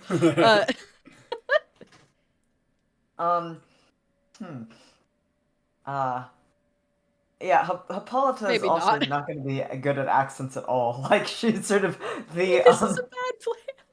Oh, Siri, as you say this, I don't know if you were saying that in character, but you would say Oh. aloud, "This is a great idea." I did not say. Okay, so this is a bad plan because the person just said this is a great idea. Unless they're doing a mind game, and it is a good idea, and they're trying to get me not to do it. To Morgan and Hippolyta, this would sound like Siri is dissociating. Like I'm not saying anything. How do we know which is saying it was a good idea versus a bad idea? She just said That's both. the Either issue. one could have been turn again. You hear the sound of deep panting just out of sight behind one of the lean-to buildings. Heavy, throaty, growling panting. Guys, do you think that this is actually Dracula and we can negotiate with him, or should we get the people inside? So Hippolyta is this seems like it's getting closer. So Hippolyta is going to grab her side sword, thrust it into the ground, and say, "You servants of Turn Again, no further. These women are under our protection, and if you come any closer, we will take deadly action against you." As And you say this, she's using the ability, if that wasn't clear. yeah. This is this Gareth things? Because it sounds like a Gareth things. Yes. And Oh, as I you thought say this was that, a shield wall. you hear a deep kind of like deep kind of like panting, low, sniffing breath from behind one of the lean-tos. It's two sets of deep, panting, sniffing breaths. And I think it would be at this point that Siri would notice that two of your probably okay pile are missing. Oof. Okay, he's kidnapping people or they're gone. Wait, give me a second. Is viewpoint off cooldown? Yes. Okay, I want to reestablish viewpoint with turn again. Hopefully it's a little easier because I've done it before. Yep. And this time, it would actually look quite different. It's a different perspective, though it's still that strange, like, needlepoint aesthetic. And you would see, out of the eyes of something somewhat lower to the ground than you're accustomed to, that has a mass of thread kind of swirling about its face as it's turning its head towards the woods and breaking into a run. Everybody hide, he's coming right now, he's the dog. I guess. Where? I don't know, or fight! Whatever you do. I Barely fight am a going teenager, to let alone a pull, wolf. I'm gonna pull my sword out and sort of stomp and say, "I warned you once," and summon a shield wall around us and the remainder sort of the probably good ones. And as you do so, you don't hear the padding of feet, but you do hear the deep, throaty panting. It's close, but then it turns and starts to move away. You don't hear any footfalls, though, just growling and throaty, like panting again. And then, after a little bit, a howl that gets fainter and fainter as it vanishes off into the woods. Okay, is the one who we were talking to, who we were able to communicate that Turn Again was after her, is she among the ones who went missing, or No, is she still she's here? still there. She's almost directly under your feet, in fact. Okay.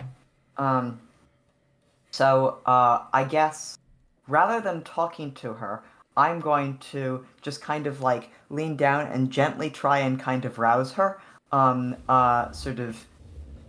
see if she can be brought back to consciousness that way. You hear, as you try to rouse her, you hear her faintly, it's like a faint whisper or a groan, but she doesn't move more than that, just groans.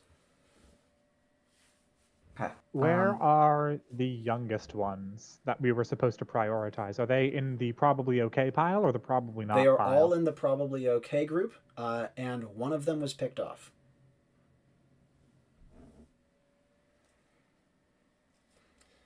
Any other actions from Morgan while Hippolyta is trying to rouse the one that you are bringing back?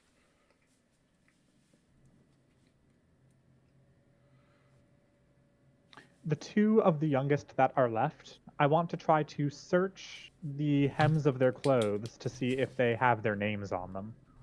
Excellent. Excellent. And yes, you would find it. In fact, you would find it like stitched in their collars. Okay. Do you want names? I can give you them. I basically, I should have done this earlier, but like I want to try to start keeping a record of their names so that if any more disappear, I will know what to call them. Absolutely.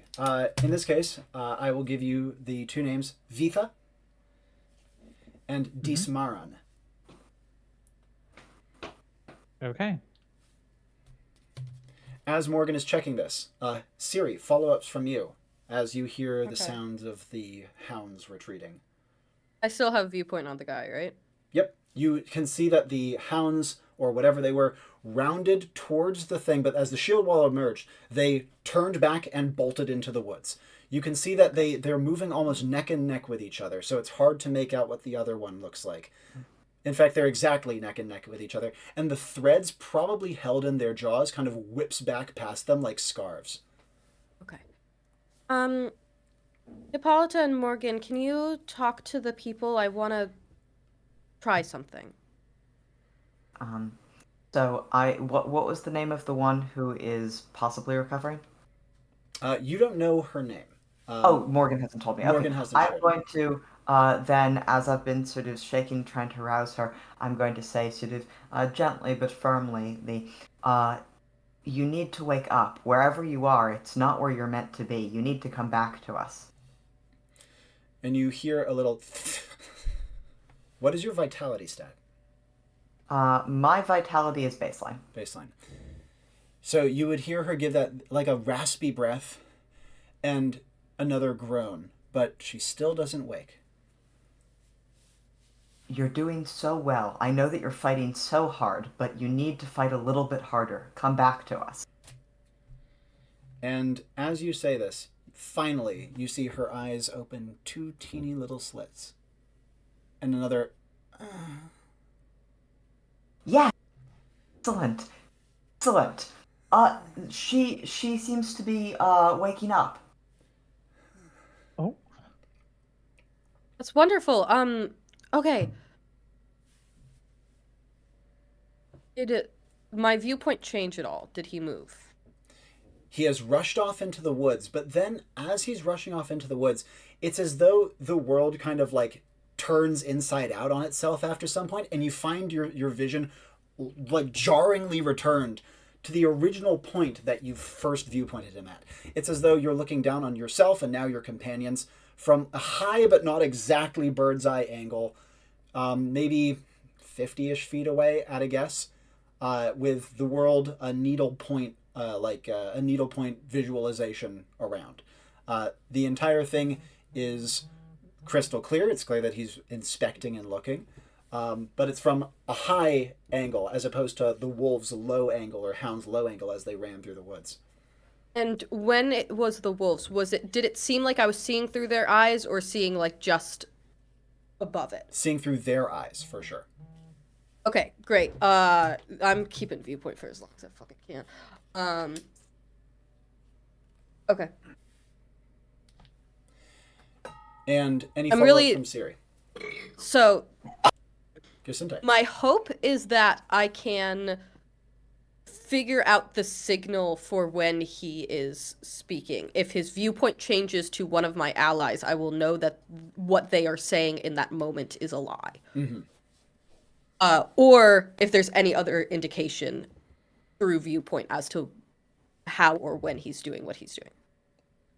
Yeah, absolutely. As Siri is doing so, she says in not her own voice, but to everyone else recognizable as her own voice, he sees everything we do right now. And did anything change? No. Great. We're going to go to my follow-up thing, which is... we'll see what happens. Okay. This isn't going to work, but whatever. No, I unless don't you even know try. how to. I don't even know how to make this work. I'm gonna say what I want to do, and then we'll backtrack from there. Essentially, viewpoint. You can. One of the viewpoints thing is that you can hide certain things from their senses. Which obviously that's implying sight, but I'm hoping I can wiggle things around and make it so I can pick somebody and he can't hear them. So I'm gonna test it out on Morgan because I think he's planning on talking to someone new.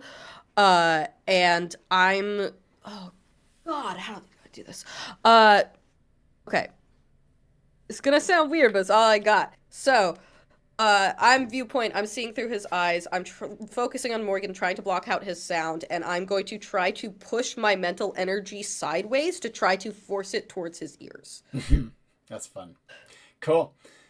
In that case, Morgan would not vanish from Turnigan's sight. However, let's check in with Morgan. I think I want to make my way over to the probably not pile. Sure. You can see that a number of them are much more unwound than many of the ones Who that looks are in the the least unwound of the probably nots? There's 2 or 3 that are only on their hands, kind of like the ones in the probably good pile. I say pile. It's Okay. not actually a pile, but we're using it for ease. Collection. Groove, yes. All right, so I'd like to. My plan here is get her to go to the other side, become part of Turnigan, but then start spreading rumors on his side, so that the people he's trying to lure will hear and be like, "Oh, well, that's not." So basically, I want her to start spreading a rumor, but on the death side of things rather than on the life side of things. How do you want to do so? Well, with the insidious whisper I learned earlier, I want to turn her into a chismosa. Can I try to call upon a spirit that I am familiar with here, with a single plus to arcane? Well, give me some more details. Dolores was an old lady who died in her apartment, not of carbon monoxide poisoning, but it was something else similar, lead, asbestos. Morgan doesn't entirely remember. And she was always listening in on her neighbors, like glass cup to the wall kind of thing. She had all the dirt on her landlord as well, who, by the way, refused to actually repair anything around the place, which she complained about incessantly. This is from Morgan's home. Yes. Yeah. So I would like to ask Dolores to possess this woman, at least partially, and then I'd like to. Yeah, no, that's what I'd like to do. And as I'm saying this, I'd like to say something to this body, similar to what I was saying before. Turnigan will cut your body to ribbons and use them to stitch his clothes back together. He is not giving you what he promises. And as you were saying this, how are you going to entreat Dolores? Is this through an ability or is this a pure manifestation? I think this is going to have to be a pure manifestation because I don't want to embrace darkness here. I don't think Fill the Void will do anything helpful. I could try activating Insidious Whispers, but without learning anything, because this feels like a very insidiously whispery kind of theme. Oh, you know what? Yeah, no, I want to prompt the person who. Yeah, no, this is perfect. I want to prompt the person whose body is unraveling to use Insidious Whispers, targeting Dolores, thus inviting Dolores to possess her. And I want to prompt this by actually giving that little spiel I just gave. Insidious and Whispers it will corrupt her activating. and make I am using Insidious Whispers on her. Insidious Whispers is activating. Low cooldown. Okay, great. And this will hopefully turn her into a bit of a gossip for when she gets to the other side. And as you are saying this, you again feel your voice taken from you, albeit briefly, and albeit perhaps again what you wanted, as Turnigan says through you. And once you are there, you will get where you need to go. Doesn't make any sense in the context.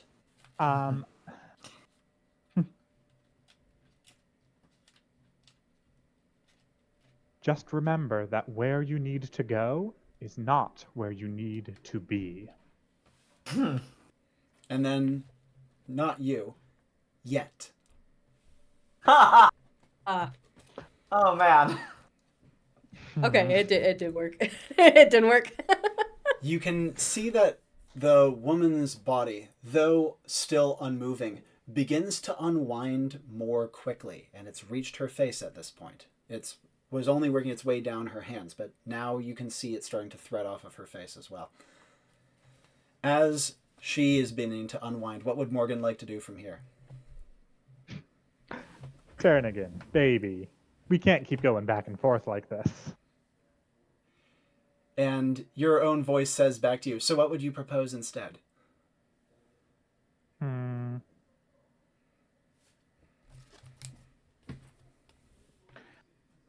Why don't you... No, I don't see what you have to gain from that. But hey, look. If you're so anxious to get people to join you, to keep yourself in existence or just outside of existence, whatever you may be, why don't you instead join me?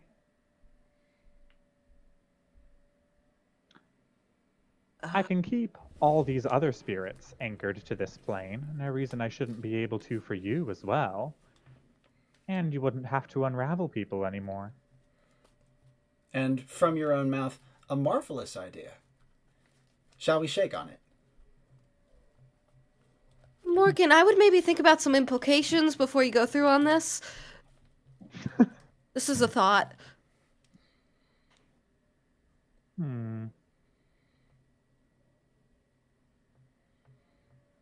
I'm gonna run over and put my wizard hat on Morgan just in case. Wait, I've got a question. In our briefing about sort of turn again, did any of the legends mention deals? No. It's Okay. mentioned joining, which feels deal adjacent. But this feels a little bit like uncharted territory. Yeah, so typically, turn again, you just run the fuck away like this. okay. So follow-up concern. I'm gonna say this out loud. Siri's saying this out loud. This joining, is with the hat would you crammed on Morgan's head, Yeah. presumably covering would you his say eyes. turn again, buddy? Would you say joining is like a collaborative thing, or like a you're joining him so he's here and you're here? Because if it's a collaborative thing, Morgan, don't do it. If it's like this, maybe. And Morgan would say in response to Siri, perhaps there are a few more details to be hashed out first. My thoughts exactly. Here. And this is out of Siri's mouth. Maybe Galatea can help. Galatea was. Is that one of the ladies? Have we heard that name? And through the mist of the hot spring, you see something walking across the water towards you.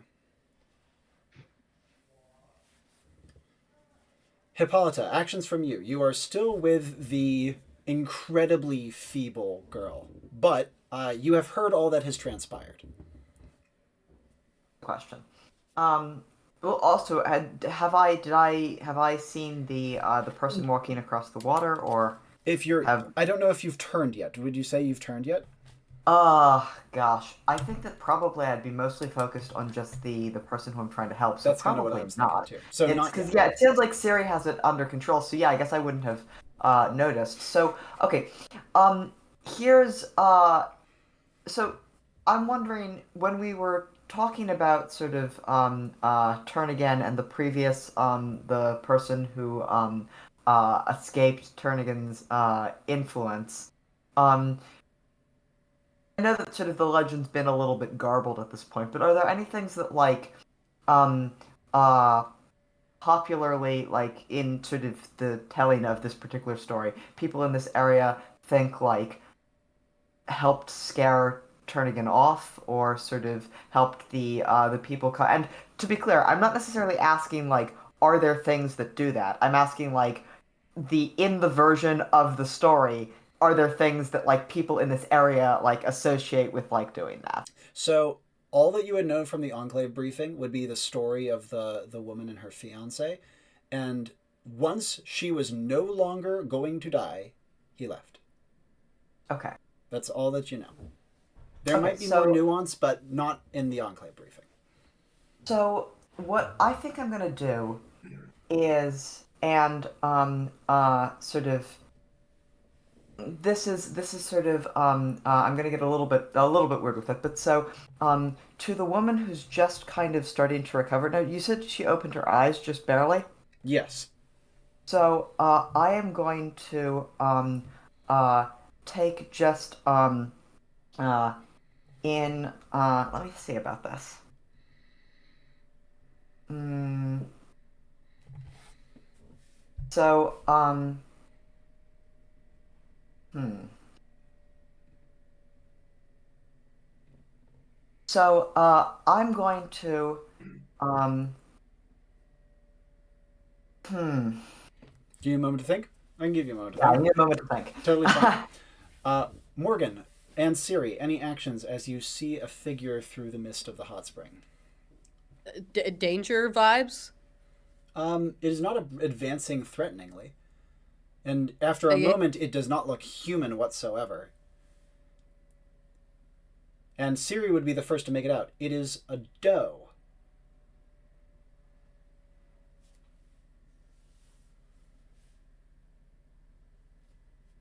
She walks across the water, and the only other thing of note about her is that her body seems to be entirely comprised of the grayish iridescent threads.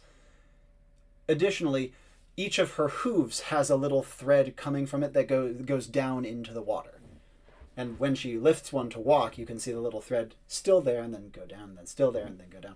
Morgan would see the doe emerge from the mists not too long thereafter, as she gently, completely silently pads her way across the water, leaving no ripples in her passage. Siri. Do I still have viewpoint up? Galatea? Viewpoint is no longer up. And when you say, and when Morgan says this, his voice would respond, yes, that's her. Your lawyer? And Siri's voice would respond, representative of a kind. Could you maybe decide which one of us is going to speak for you? The bouncing is messing with my head. One of the near corpses behind you says, is this better?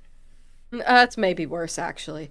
No, you could just keep bouncing. That's fine. What it's No, all- that's brilliant. The doe at this point has almost reached the shore. You can see that every time she breathes, a little puff of silver emits from her nostrils. We're really wasting time. Morgan, you can figure this out. I'm gonna go and check in on the thread situation in case this falls through. Mm-hmm. Oh God, I have. How old are you, Morgan? I just turned 16. You are not allowed to sign a contract without the legal permission of an adult. Do not say anything that you agree to until you call either me or Hippolyta over.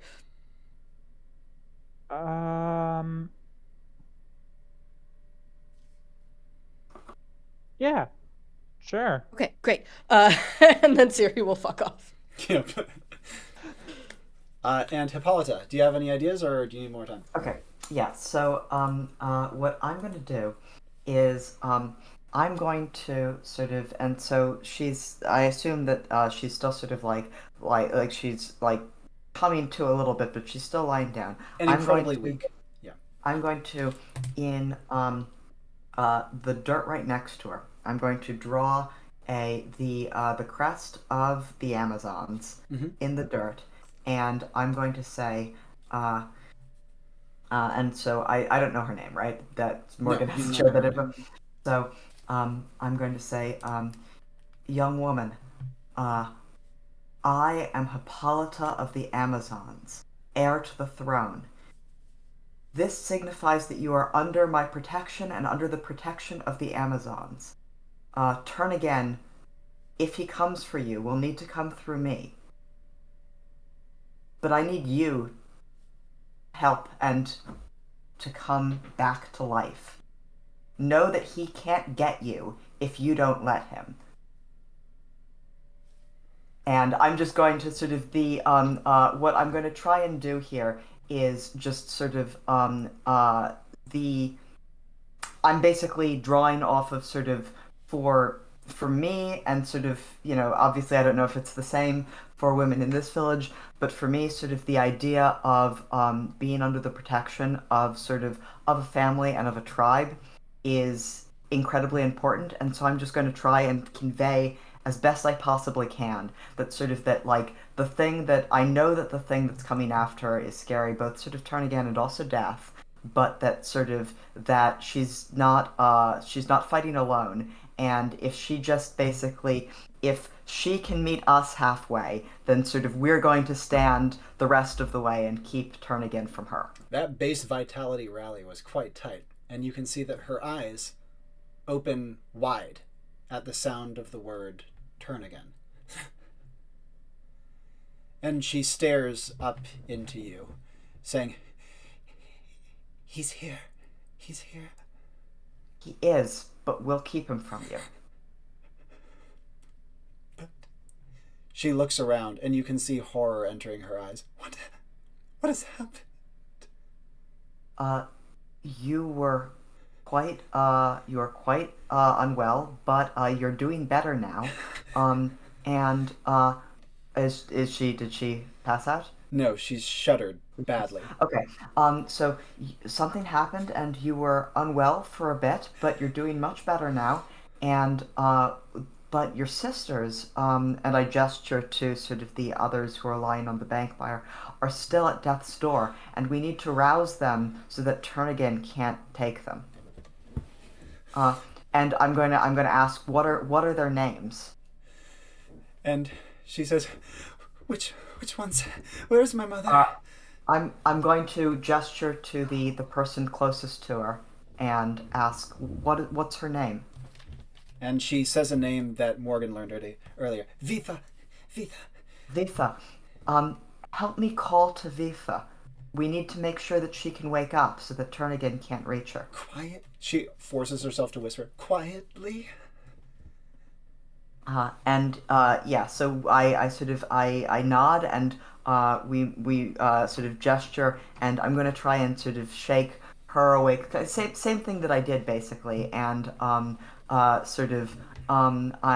to tell her basically the exact same thing, that sort of that I know that sort of that what she's going through is scary. I know that she's walking down a dark and scary path, and if she can just turn back to life and come back to us, she'll be under our protection, and Turnagain will not be able to reach her. And as I'm saying this, I'm going to sort of like see if I can prompt the other woman to sort of to fill in sort of with personal details to try and bring her back. She doesn't need much prompting. She pushes her face into the other girl's chest and just kind of whispers to her as a long string. You can't make out the words. They might not even be metro, but she whispers and begs and pleads, clutching at the other girl's clothing. However, given base vitality, multiple rallies subsequently is not going to work. Well, but nonetheless, it's worth a try. It's the even if it's not sort of a full rally, it can't hurt to have sort of the words themselves have power even without the discrete magic of a rally. Of course, Siri, what would you like to do? This is at this point that you're rejoining Hippolyta. Okay. Great job. I'm thinking we can go off of that. I gesture to the girl to try to prompt Hippolyta to get her to tell me her name. Siri, the girl who Hippolyta and the now awake one are over is the first one that you tried to communicate with through your mirror, the defiant one. She's worried about a war that her father and brother are in. Is that something that's going on? What?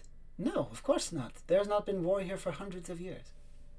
Okay, so and Turnagain is telling people that they are.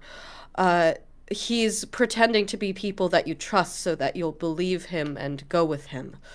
Do you remember anything? I don't remember anything. Nothing. That's okay.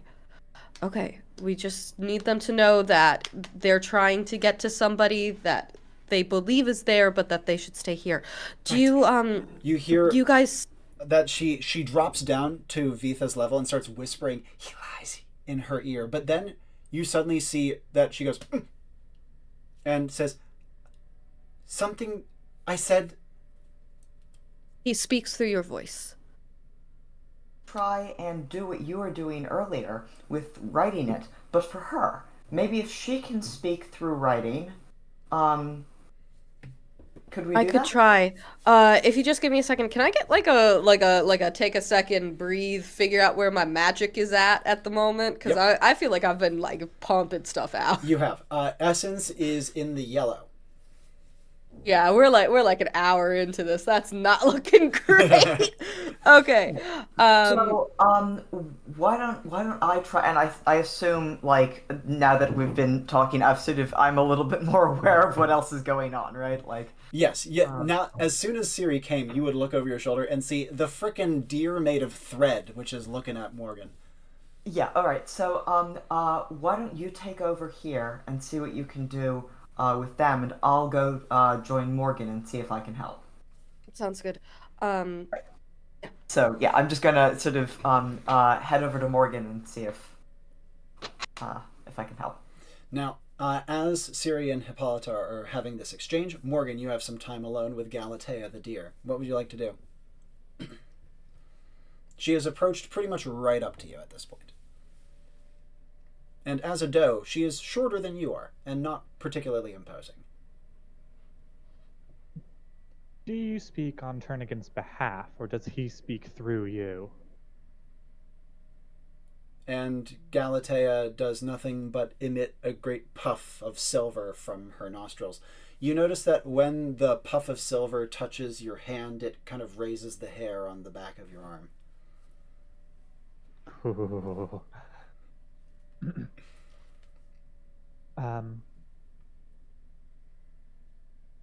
All right. Let's talk a little bit about baseline expectations. Turnagain will not be allowed to scrap the other ghosts that are currently bound to me. No response from Galatea.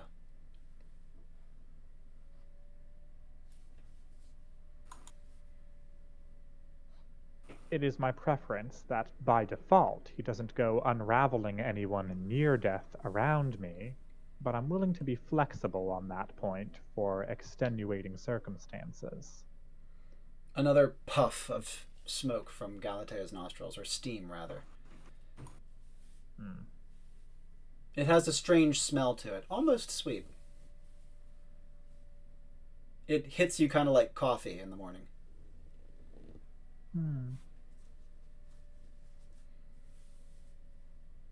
So I am to take it, then, that he doesn't agree to not using the other ghosts within me. I've got friends in there.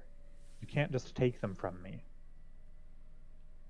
And Galatea, for the first time, kind of like raises up her head and wobbles to the side, so you get like a full eye. She has long lashes, as many deer do, and kind of just like looks up to you for a second, not threateningly or anything, just gently. I will look into the eye. And your own voice says, "Are you lying to me now?" I'm not lying. I really have formed meaningful bonds with several of these ghosts. Galatea can't help you if you're lying to me, you say.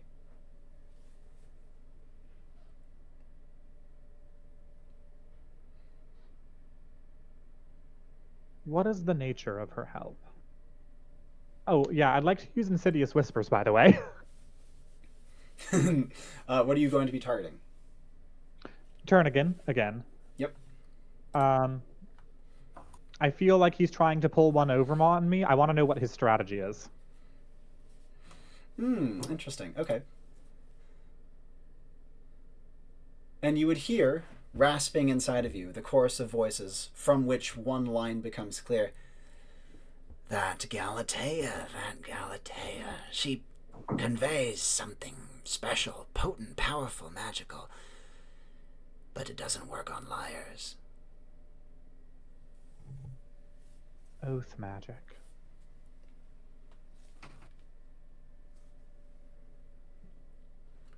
Galatea's eye kind of turns and she pushes her muzzle up towards you, gently. I will rub her on the muzzle, give her pats behind the ears. She feels gentle, but also kind of plasticky, like a polyester blanket. Nice and fluffy, but still a little off.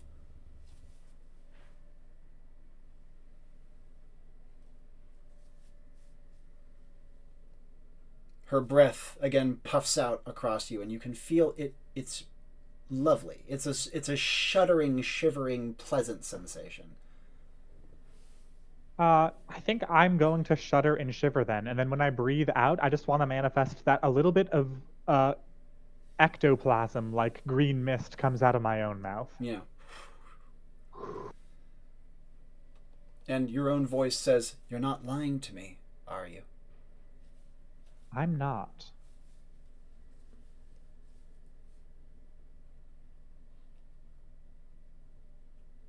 Please continue then. This would be the point at which Hippolyta would reach Morgan.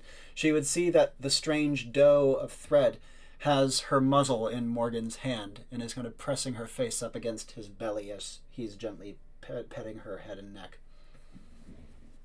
I'm gonna... Morgan, do you need help? I'm negotiating terms with Turnagain.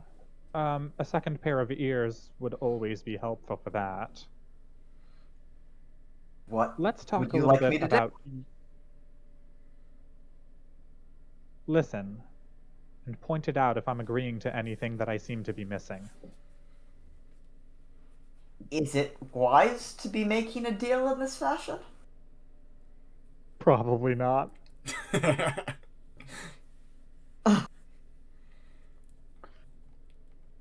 All right, I will listen, I suppose. So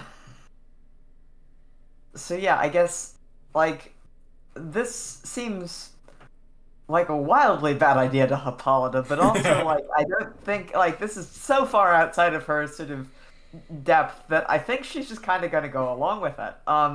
And sort of,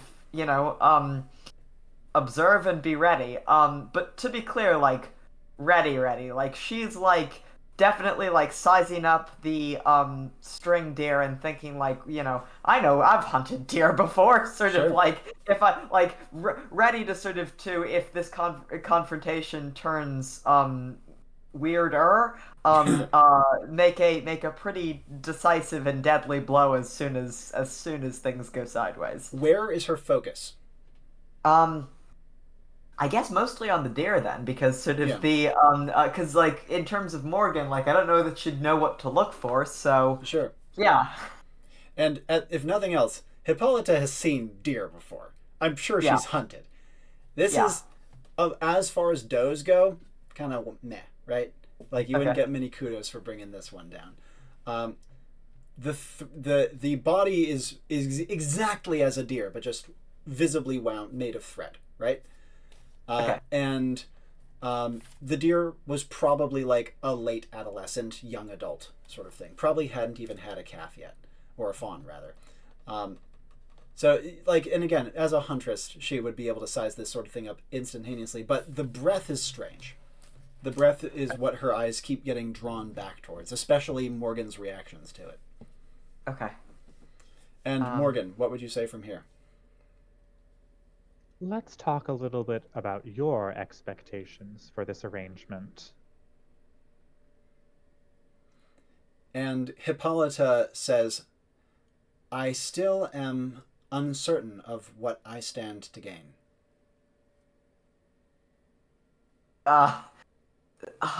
Like Hippolyta's reaction to saying that is to like she's not gonna strike at the deer immediately, but like she's definitely like her sword was previously out, now it's out and drawn. Yep. The deer does not make any reaction whatsoever and continues to get scratches from Morgan. I think And I'm going say, to continue "Are to you-" scratch the deer and then kind of dart my eyes over to Hippolyta. and Are say, you sure that this is wise? again, not really. What you would You're stand to doing gain that. is that you would no longer have to do all this work, gathering those near death, unraveling them, and then whatever it is you do after that. And you would hear one of the unconscious women behind you wheeze out, "And how would you ease that burden precisely?" Spirits need bodies in order to maintain their energy levels. Without the body, they can't eat, they can't soak up sunlight, and they'll eventually disappear. But the spirits in me are more resilient. They're capable of haunting, and so by becoming part of my legion, you would become capable of haunting as well.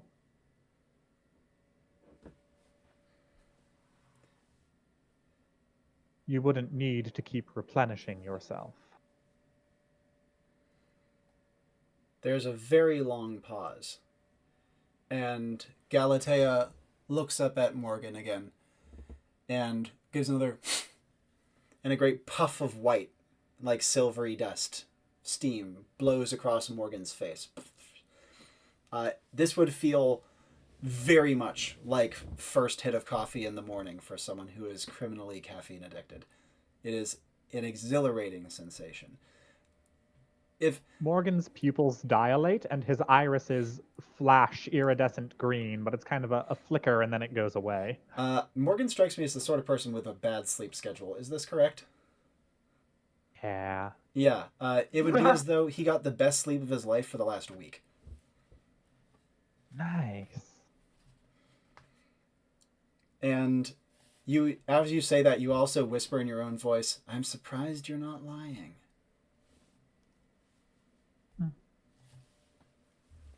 A little surprised myself. Normally is pretty good at it. Siri, actions from you. I'm gonna try my best not to listen to that because I'm just gonna get infuriated. Jesus. Okay. So the oh God, what's her name? I wrote down the two people that went missing. What's her name? Oh no, what was the name of the person I'm talking to currently? Vitha. Who's alive? Vitha. I did write down her name. Okay, great. Vitha. Can I pitch that my ongoing negotiations and the insidious whispers that's been placed on him can kind of hold his attention over here, keeping him distracted and away from Siri? I cannot accept that pitch. Okay. Yeah, I think you're talking to the deer right now. He's doing his own thing. Great. Vitha, who's your best friend here in this region? I thought you were talking about the girl who was down. The girl who was awake, No. You have not gotten a name from yet. What's your name, dear? And she says, "Shuda." Shuda? She nods. Okay. Who's your best friend here? And I kind of gesture to the side of people that it's semi-possible for us to save. You see that her eyes kind of twitch back and forth, and then she kind of shoves her hand towards her mouth and closes her eyes tightly, not wanting to look at them. Okay, that's fine. We're just gonna help this person here then, okay? Her name's Vitha, right? Okay, here. I'm gonna kneel down next to Vitha and try to pull her body up onto mine so she's like leaning on me and like sitting on my lap. Not hard. She's not a particularly big girl. Okay, great. One of the youngest, actually probably the youngest person here, at a guess. Great. Turnigan talks through us, so we need to get her to trust us without using her voice, okay? Okay, why don't you hold her hand? I know there's not much there, but try your best. And as her hand touches Vitha's hand, you can see that her eyes widen and she recoils, looking visibly disgusted. I'll try doing it. I probably should have tried before she did. As you go, you see that her whole hand is gone. It's up the wrist now. Okay. Here, just place a hand on her shoulder then, okay? And you guys, you do laundry a lot. Do you guys ever sing songs? Okay, why don't you just hum the tune of one of the songs? Don't say the lyrics, just hum the tune, okay? She starts humming very weakly.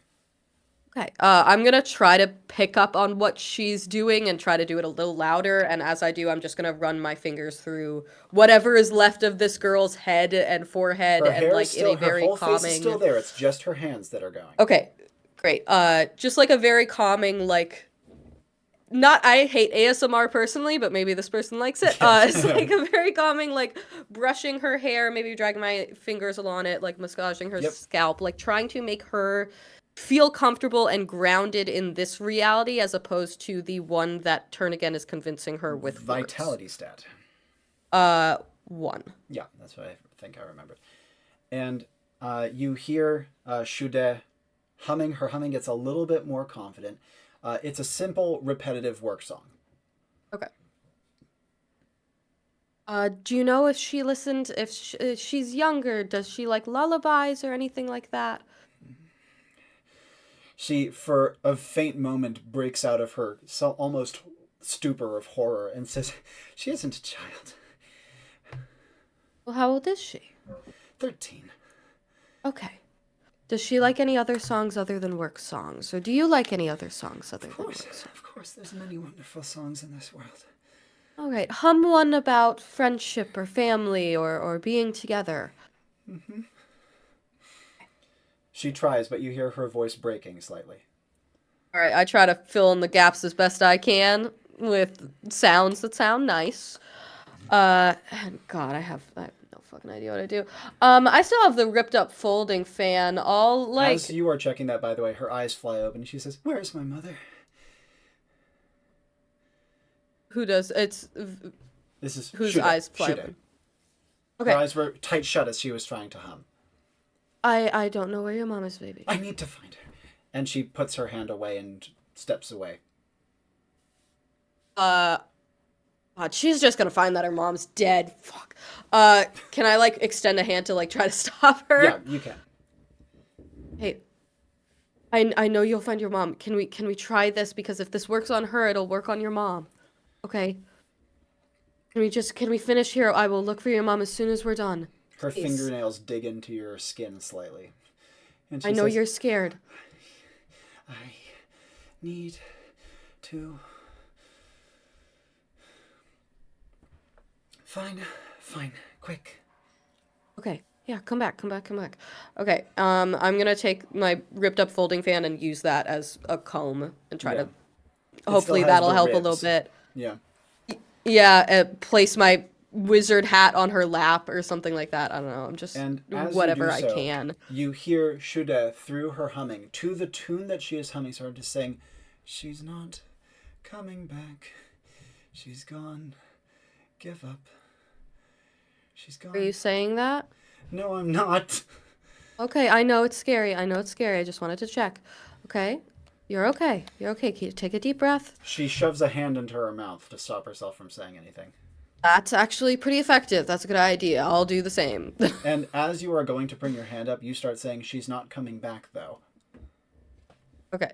She is. That was the other guy, and I'm gonna like take part of my shirt. And, as you shove say, it in my mouth. unless that was the other guy, before your hand can cover, you say, "Unless I was lying just there." Well, so hopefully she'll get the... Yeah, I trust her. I'll figure it out. Okay. Yep. Shude is trying to hum through her hand, but it's very muffled, and you can see that her other hand on Vitha's shoulder is digging in so tightly. You can see like the garment that she is wearing is just like fraying slightly. That might help. I have no idea. I'm gonna try to like poke her eye open a little bit. That seemed to help with the other person. It falls shut immediately. Yeah. Here's a question.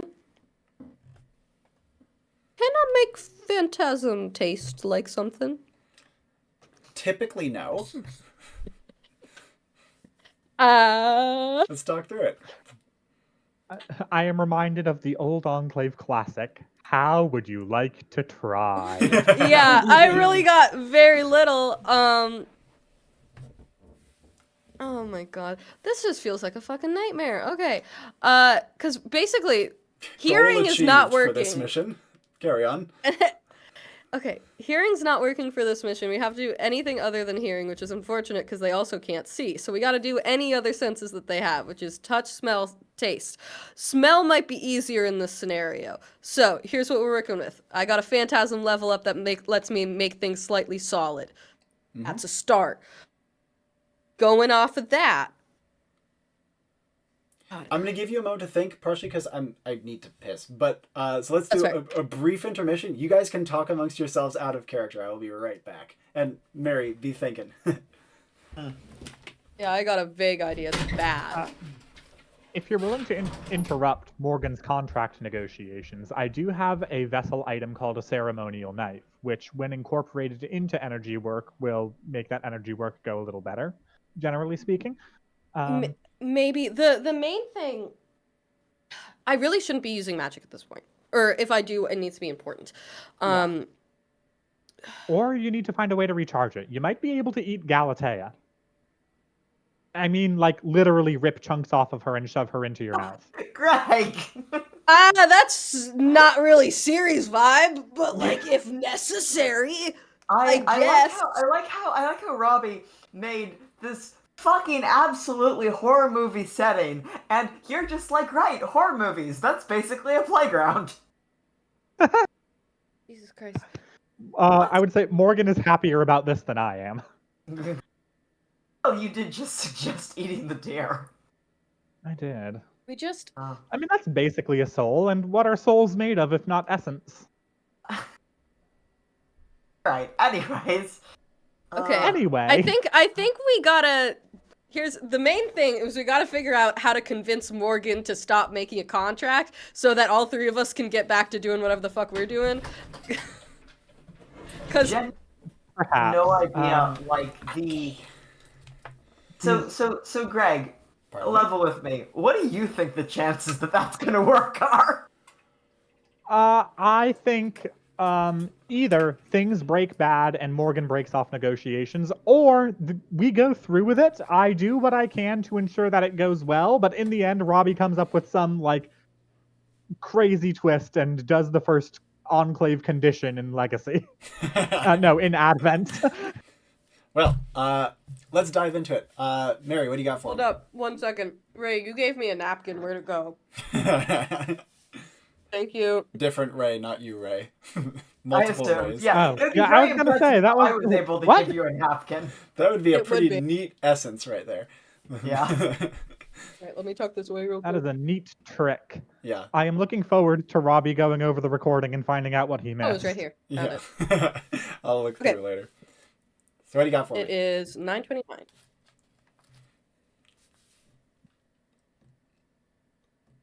All right, Mary. What does who have for you? Mary, what do you got for me? Okay. I've decided not to do it at all. I think it will be better to use my magic for basically anything else. In that case, I'm going to jump over to Morgan and Hippolyta briefly.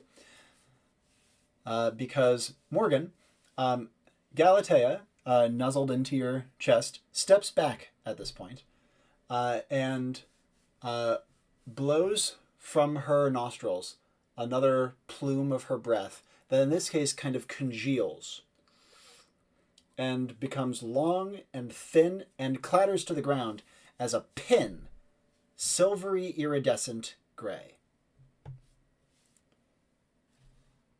And you say, I agree to your terms. I think I know what that's for. Galatea starts stepping backwards across the lake, leaving no ripples and making no sound.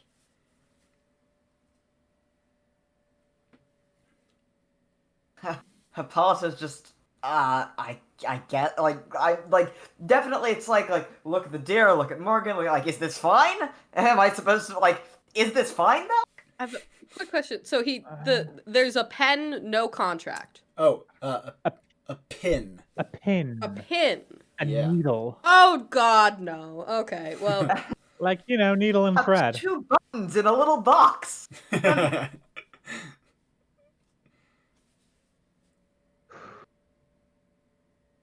Okay, Hippolyta. If this looks like it's going badly, you might have to ping me out. I'll buy you time if I can, but I may be difficult to approach. I'm sorry, Go I can't hear badly, you, and Ray. I need to kill you. Are there last words that you would like me to bring back to family or friends at home?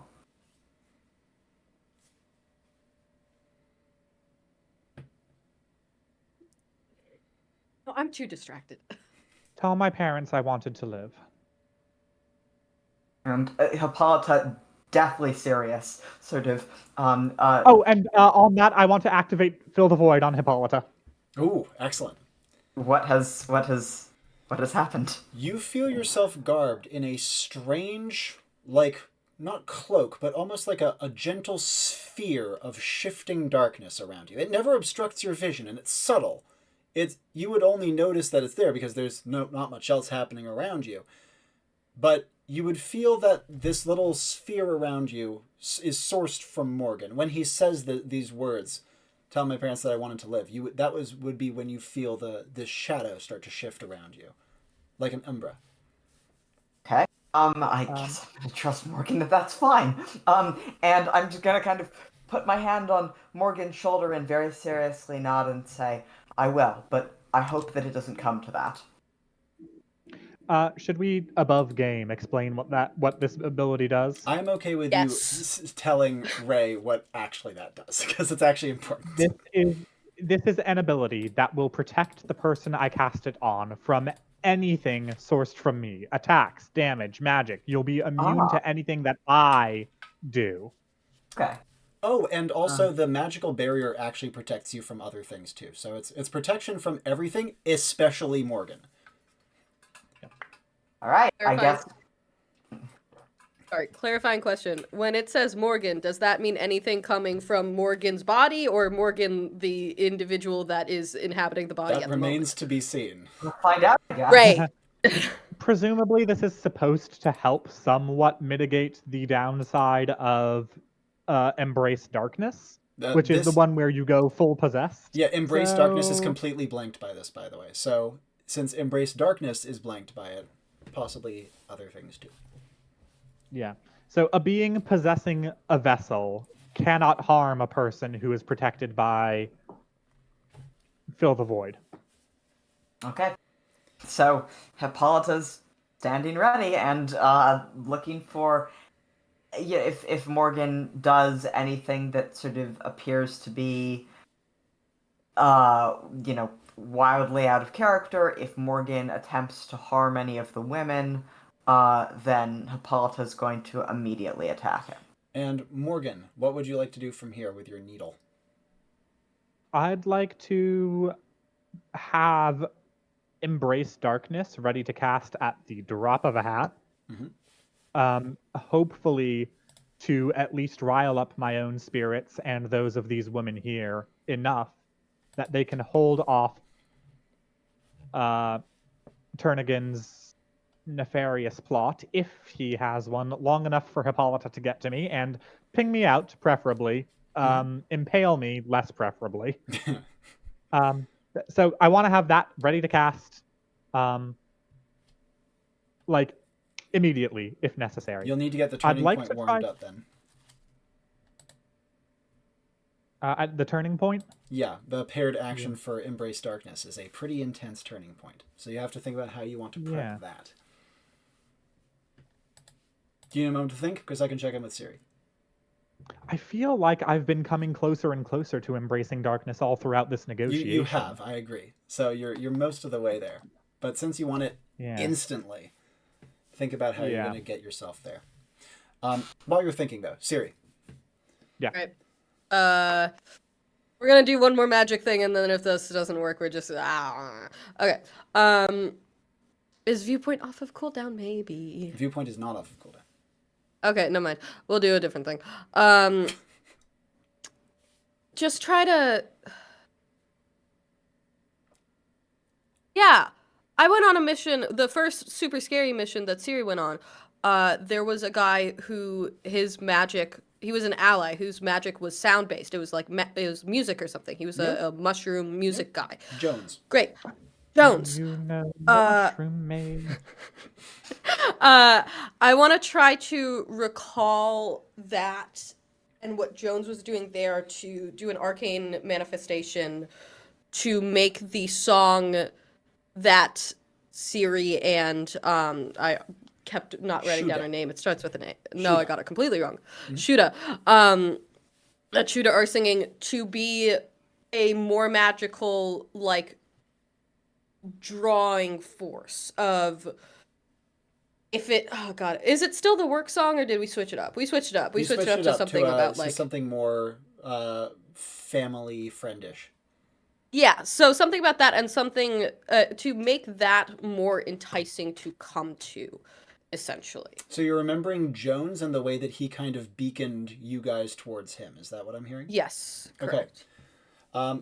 Do you remember anything about the music that Jones was making? God, I want to say it was like pipes or something like that. It was like a woodwind something. It was an instrument. It wasn't vocal, is what I remember. Yeah, I think Was that's a good. I think that's a good starting point. It was not vocal. Okay, great. So I'll.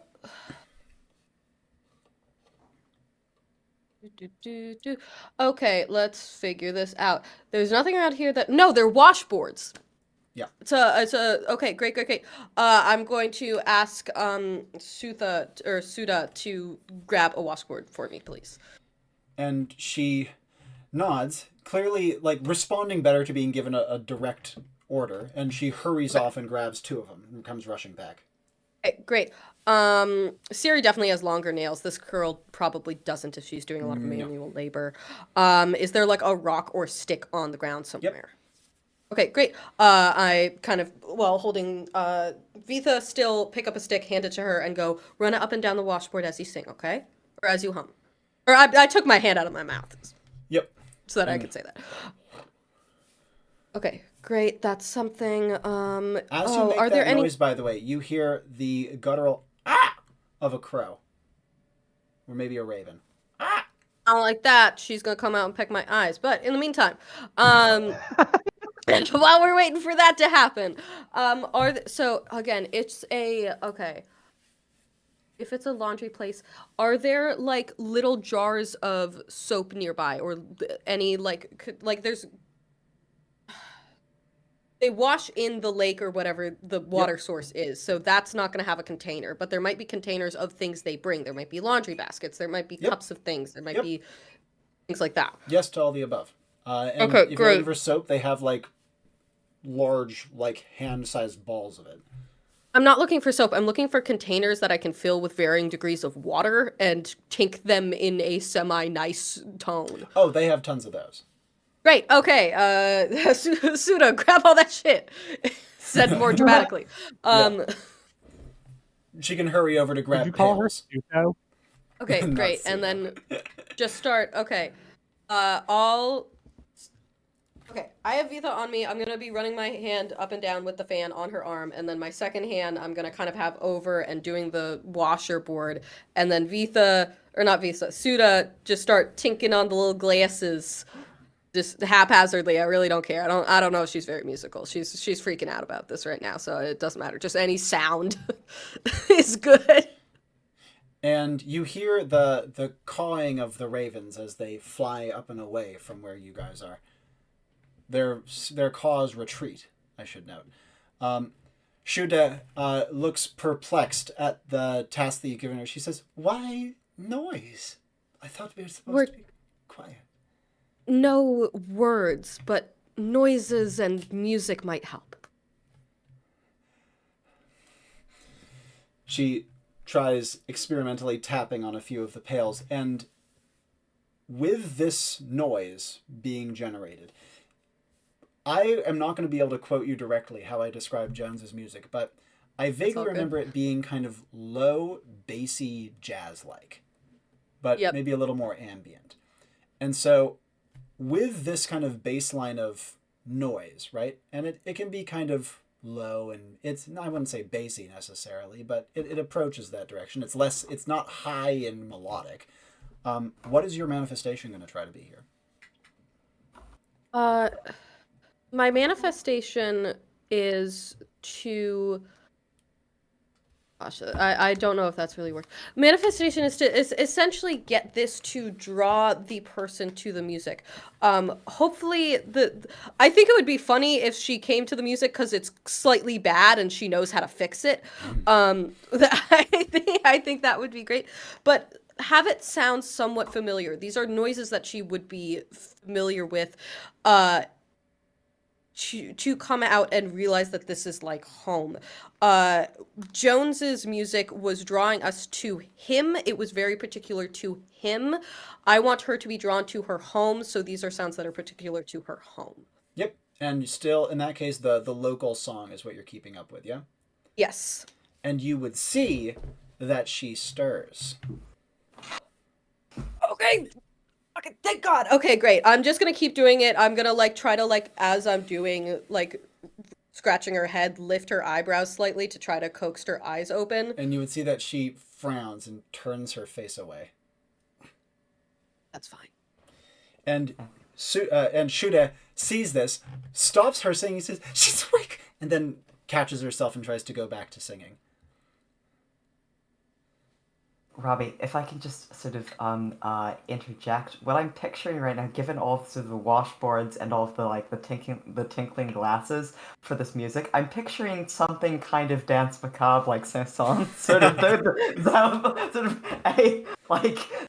vibe kind of like that. Except very off key. Yeah, I mean, not as sort of musically put together as that, but kind of a similar sort of with sort of the tinkling giving a sort of an eerie sort of a. Yeah. My backup description was going to be that this sounds like experimental jazz. We'll call it very experimental. Yeah. Now, Morgan, what are you going to do? Hippolyta's at the ready. As Morgan reaches for the pin on the ground, he actually has some flashbacks. He remembers speaking with a friend of his, a living friend, which is rare for him. He trusted her with a secret that he should not have. And in the end, this set off a chain reaction that hurt him more than anything else in the world ever could have. He felt betrayed, and yet he also knew that she was never trying to hurt him, just help him. She just did it in an incredibly short-sighted way that ended up backfiring catastrophically. But still, he trusted, he was burned. And this is part of the reason he prefers the company of the dead to that of the living now. He's never trusted anyone like that since then, and so as he lifts the pin, he's shaking. And if he gets betrayed by the dead here and now, then there really is nothing worth trusting in this world. He would have lost. He can't connect to the living, he can't connect to the dead, and he would fall into despair immediately. As you lift the pin, what would you like to do? I'd like to try to energy work a previous insidious whisper. Insidious whispers corrupts those who know it. But that's only when the secret is shared, and obviously Morgan has a very interesting relationship with secrecy, with lies, and with, to a certain extent, dignity. That one might not be obvious. In any case, he has kept the secret of the insidious whisper he learned about Galatea, and I want this to invert the effects of the corruption on Turnagain and bring out the best in him instead of bringing out the worst. Goodness gracious. I want this to be a sincere, good faith deal. Oh. I am going to activate Insidious Whispers. Okay. Okay. All right. What would you like to do with the pin? I'm going to be lifting it shakingly to the index finger of my right hand Hippolyta, do you have weapons out? We're close enough to each other that sort of I don't think the bow would make sense. So I've got my sword drawn, and so basically what I'm preparing to do is my immediate action if things break bad is I'm gonna just sort of try and clonk Morgan over the head and knock him out. But I'm fully prepared that like if that doesn't work, I might immediately be in a serious fight, and I'm ready to, if need be, run him through. Yep. Hippolyta would hear the distant howl of a wolf. Okay. So Galatea also, while she has retreated out across the water, is not gone. She is still visible as a silhouette through the steam. So, Morgan's doing this. I'm gonna trust Morgan. I'm going to, I'm gonna conjure a shield wall around just the two of us so that nothing sort of, that if something happens, nothing disrupts sort of the deal that's ongoing. And as I do so, I'm going to say, Morgan, I hope you know what you're doing, because I'm going to trust you. I hope you know what you're doing, and I'm going to sort of bring my sword out in front of me and be ready to sort of conjure a shield wall around the two of us and be ready to move as soon as if something breaks bad. Siri would notice the shield wall appear around those two. I guess he's doing it. Hope is a human necessity, even in the face of a contrary reality. Turnigan, I've never entreated a spirit as powerful as you before. It's my first time. Please be gentle with me. I prick my finger. And as you do, Hippolyta would see his finger immediately start to unravel. Quickly, much more quickly than anything you've seen before. And Morgan, inside of your own mind, you would hear a quick chorus of, who's this? Who's this? Who's this? And then another voice, quiet and subdued, but silencing the rest, that says in your voice, in your mind, interesting. Turnigan is activating Embrace Darkness, targeting himself. Morgan falls into despair. And Hippolyta would see Morgan's hands, all of his fingers, start to explode into unspooling thread. His hair starts to explode into unspooling thread, leading to his scalp and head doing so as well. In fact, you can also see his teeth doing so as well, causing great long spools of thread to go falling down his chin. I say, I want to activate Embrace Darkness. Does not seem to be the right move here, but Hippolyta's mended cloth before, and sort of when a thread is unraveling, what you need to do is cut it where it's unraveling and tie it off. So she's going to take her sword and attempt to just cut the thread so it's not from where it's pulling, so that whatever's pulling it is no longer pulling it. I should note, when you cut, where are you going to go first? Hands, mouth, or hair? Does the hair look like it's getting down into his head? No, it's going up. And it's, but as in the threads are going up, but the unspooling is reaching down towards his head. Okay, I think head first then. Yep. And as you cut, grabbing like a hank, almost like you're scalping him, the thread stops unwinding on his head. However, you immediately feel a gripping sensation at your ankles and at your wrists as threads start to wrap around them to pull your limbs away from Morgan. I am going to,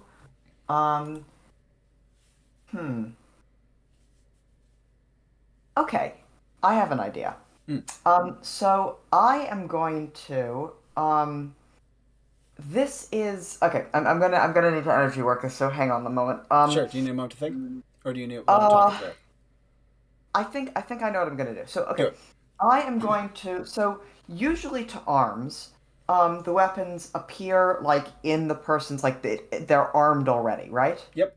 Um, I am going to instead um uh imagine so I like the shield wall that's surrounded us. It's Real still up, quick, right? I'm so sorry, Ray. Do you mind if I do something with Morgan briefly first that may heavily Sure. influence Go what for I'm it. doing?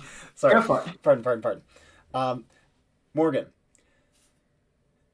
you are how to describe this? Embracing darkness. You're in the basement right now. It's as though you are Yep. looking through your own eyes from a long way away. And while you are racked with the striking of the betrayal, you feel what we can only account to a metaphysical, esoteric hand on your shoulder as a creaky old voice says to you, "He's not dead, boy." He's about to be. That's the spirit, son. That's all of them.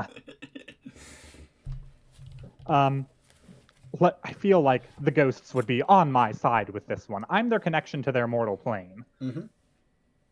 And you know what? You can't eat when you're dead. I bet they're hungry. What do you want to do? Well, first I have to find him. After that, I need to tear him to shreds, rip apart his clothes. I'll have plenty and plenty of hands to help with that. You hear a whispering chorus around you. Hippolyta, as the He's strings everywhere. grab at your hands and your ankles, you find that as they are starting to pull your hands and in your legs back and away, they snap. Okay. What do you want to do? Your energy working. So okay, wait. So can I still move? You can move. Okay. So the I okay. So the shield wall is still active, right? Yes. Okay. So what I'm going to attempt to do is rather than conjuring weapons with two arms, I'm instead going to draw weapons with two arms, or in this case, draw the shield wall in and around Morgan. Oh, that's And cool. the idea that I have with this is basically of the sort of the shield wall sort of coming together around Morgan to form sort of just for a moment a magical armor around him, and in doing so sever the threads that are unraveling. And the in order to do this, first of all, also I like the in doing so I'm basically dispelling the shield wall. I'm using the shield wall to be sort of I'm going to just sort of my as I'm sort of fighting these threads around me, I'm going to sort of yank at them, sort of try and get my sword sort of slashing at whatever I can, and I'm going to turn to Morgan and I'm just going to yell, "Fight it, Morgan! Fight it!" And as that's actually a perfect paired action for two arms as well. The shield wall condenses around you, passing Hippolyta and surrounding Morgan. In so doing, the threads are pushed back towards and into his body. You hack at the few that were surrounding you, and they wisp away to nothing almost immediately. It's as though you put a lit candle to a string.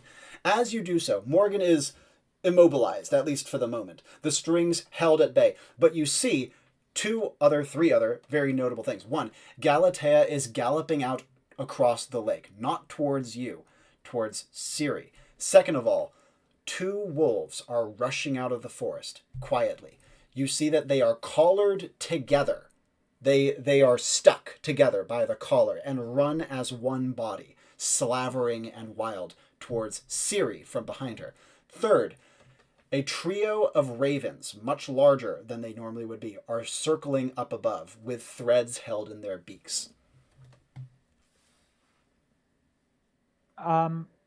Hippolyta just two arms me, right? Yes, she did.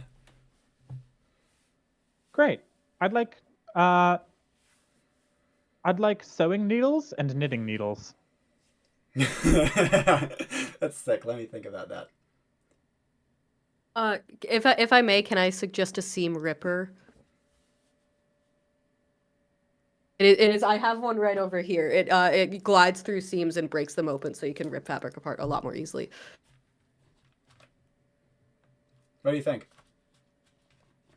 I'm trying to think of somebody who would be possessing Morgan who might know about that sort of thing, and I'm trying not to say Ariadne because she's not dead. Before we go further, though, Hippolyta, Ray, you said something, but your mic didn't pick it up when I described the three groups bearing down towards Siri. Oh, yeah. When the with the birds, are the threads connected to anything? No, they are drifting up from the ground, and you see that they look like they're getting shorter, as though they're being sucked down the birds' gullets like noodles.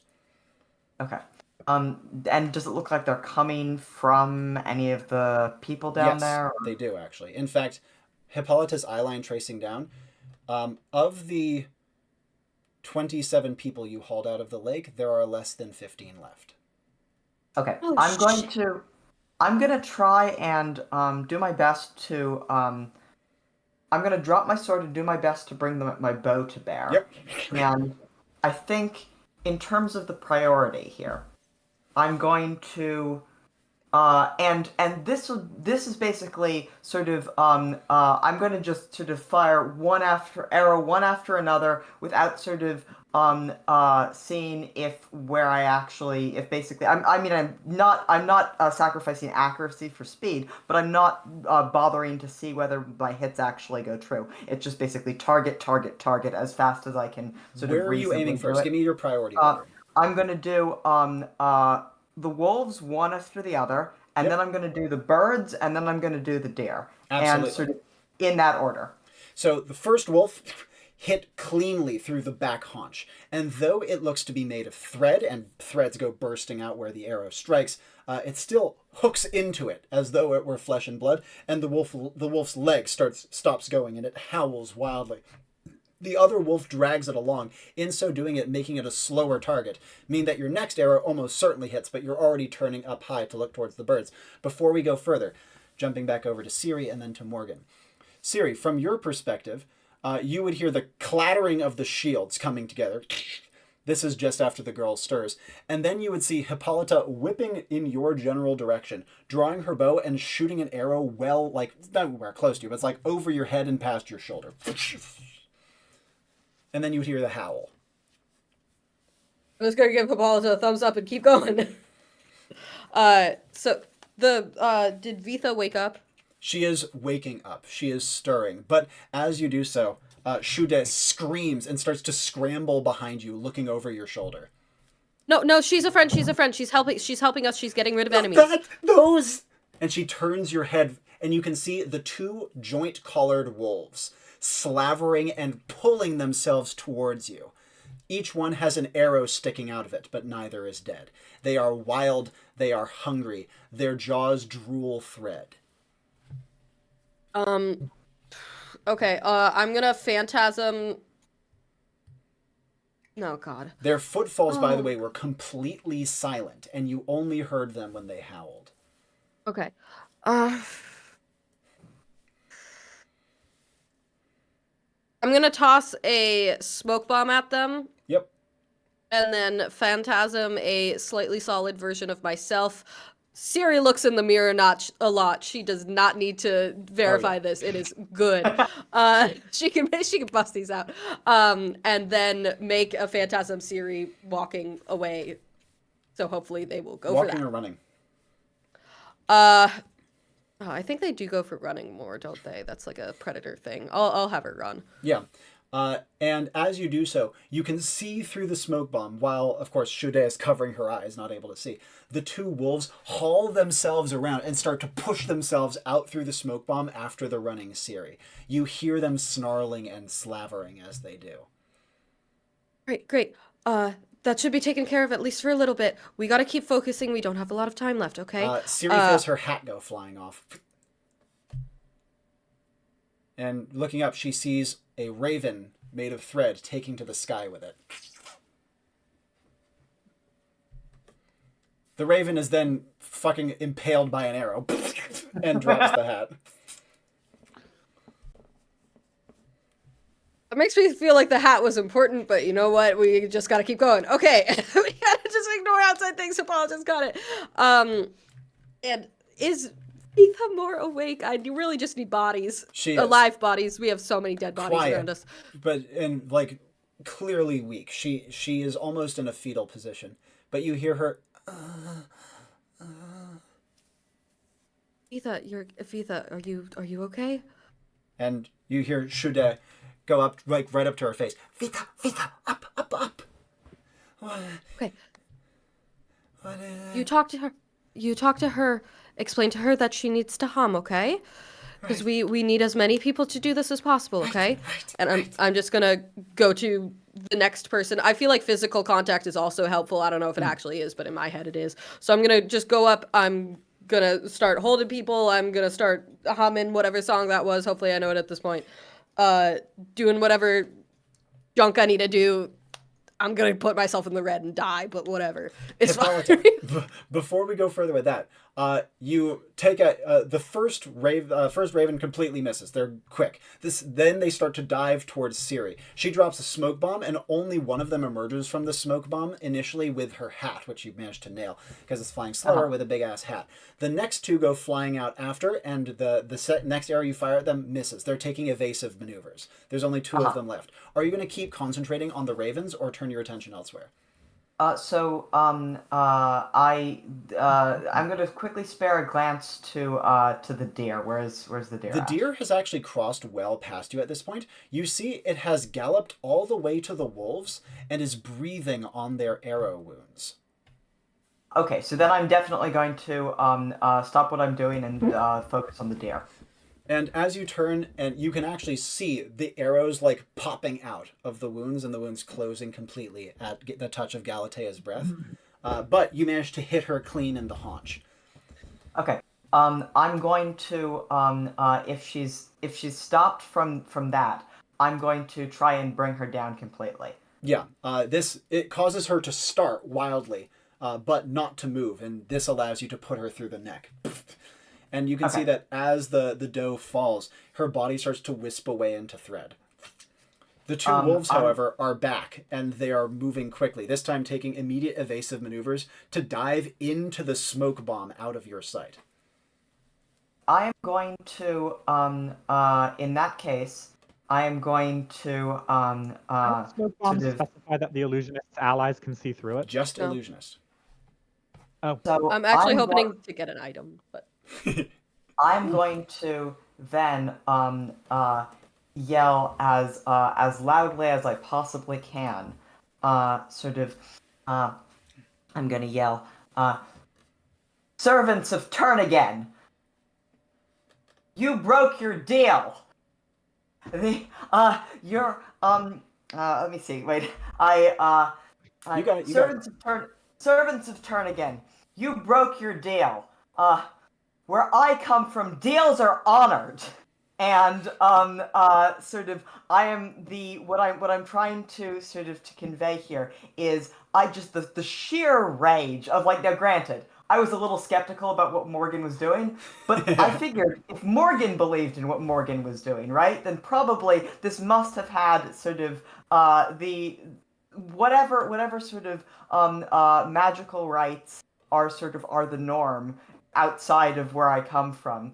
Surely Turn Again has violated them in a way that just deeply offends my sensibilities, that for Morgan to have trusted Turn Again enough to have done this. Sure. And so just the sheer outrage at that is what I'm going to try and convey in the scream, and I'm attempting to draw their attention towards me, and if I see any of them who run out of the smoke towards me, I'm going to immediately shoot without mercy. But in this moment, I as much want to just see them. Do they understand how wrong this was? Is there any recognition at all, or are they really that depraved? Is Hippolyta going to be sustaining this? Is she going to continue to yell and scream towards them? Is she going to advance? Is she going to what's she going to do to sustain the Garethings?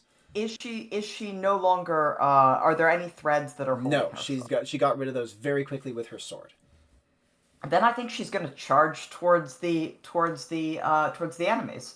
And I guess by extension, Siri, who's sort of in the smoke bomb, that like they're headed there. She's going to charge in that direction and sort of Now, in this case, the thing that Hippolyta would notice is that the two remaining ravens have gone from picking at some of the other people who are unwinding to flying up and beginning to circle you. You can see that when they were picking at the people who are unwinding, they actually, as they fly away, pull the thread with them, greatly speeding the unraveling process. As they fly up and around you, however, they stay high but are circling and wheeling in a rapid manner. Hard to predict and harder even to shoot. Unwinding. They're not in our triage group. They're not the ones who we thought were going to live, right? They were mostly focusing on the ones outside of your probably pile, because Siri is very close to that group, and these ravens seem to want to stay away from a fight. Okay. I sort of if the ravens if they make any moves besides sort of circling, then I guess I'll sort of pay more attention to that. But for now, I think she's just so focused on sort of the wolves that are heading towards Siri that she's going to sort of run in that direction. But also, like, if the ravens change their behavior, then sort of that she's like on the lookout for that. Siri, you and the two girls are still in the smoke bomb. You were just about to emerge from it when you heard Hippolyta's yell, and you actually, looking over your shoulder, can see the two wolves in the smoke bomb quite close to you and the girls, but clearly unable to detect you through it. Though wolves, they don't seem to be able to smell very well, though they are slavering and growling. But right now, they're clearly trying to be quiet, and it's clear that they haven't yet detected you or the girls, nor have the girls detected them. The two girls cannot see in the smoke bomb either. No. Okay, I'm